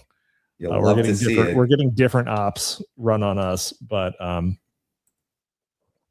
great work. Think subversively, guys. Think a little subversively. So Sandbatch, what do you got coming up? We're not having a show next week. And so first I've heard of it. Why not? Well, because I'm not going to be near a microphone. In fact, we're taking a break for 2 weeks. So okay, cool. Are you going somewhere? You like? Well, you don't have to tell me. Yeah. Well, I'll tell you. I'm just not going to tell everyone else. So right, yeah, that's what I mean. But so we'll be back. It'll be fun. Check us out on. Check me out on Drive Time Movie Night this Wednesday. I think we're having on Car from Timeline Earth. It's going to be a good one. And I'm sure when y'all get a chance, you should schedule me for another one. 100%. You will be on in we'll probably be on in May in that case. All right. Cool. Yeah. All right. Go buy Sandbatch's book. Use the link in the description. We'll see you next time. You're discouraged from questioning and thinking critically. You must accept the word of the leaders. They make you feel guilty if you do question or argue. Your environment is often controlled, cutting you off from friends, family, school, previously held beliefs. They want you to become dependent, provide a poor diet, poor health care, little sleep, and long exhausting hours of work to make you physically weak and lower your ability to think clearly. Subtly, your self-confidence gets undermined, and your self-image or sense of identity is changed. The leaders control channels of communication. They cut off or put down outside sources of information. Then they bombard you with what they want you to think. They use strong peer pressure, playing on your desire to be loved and accepted.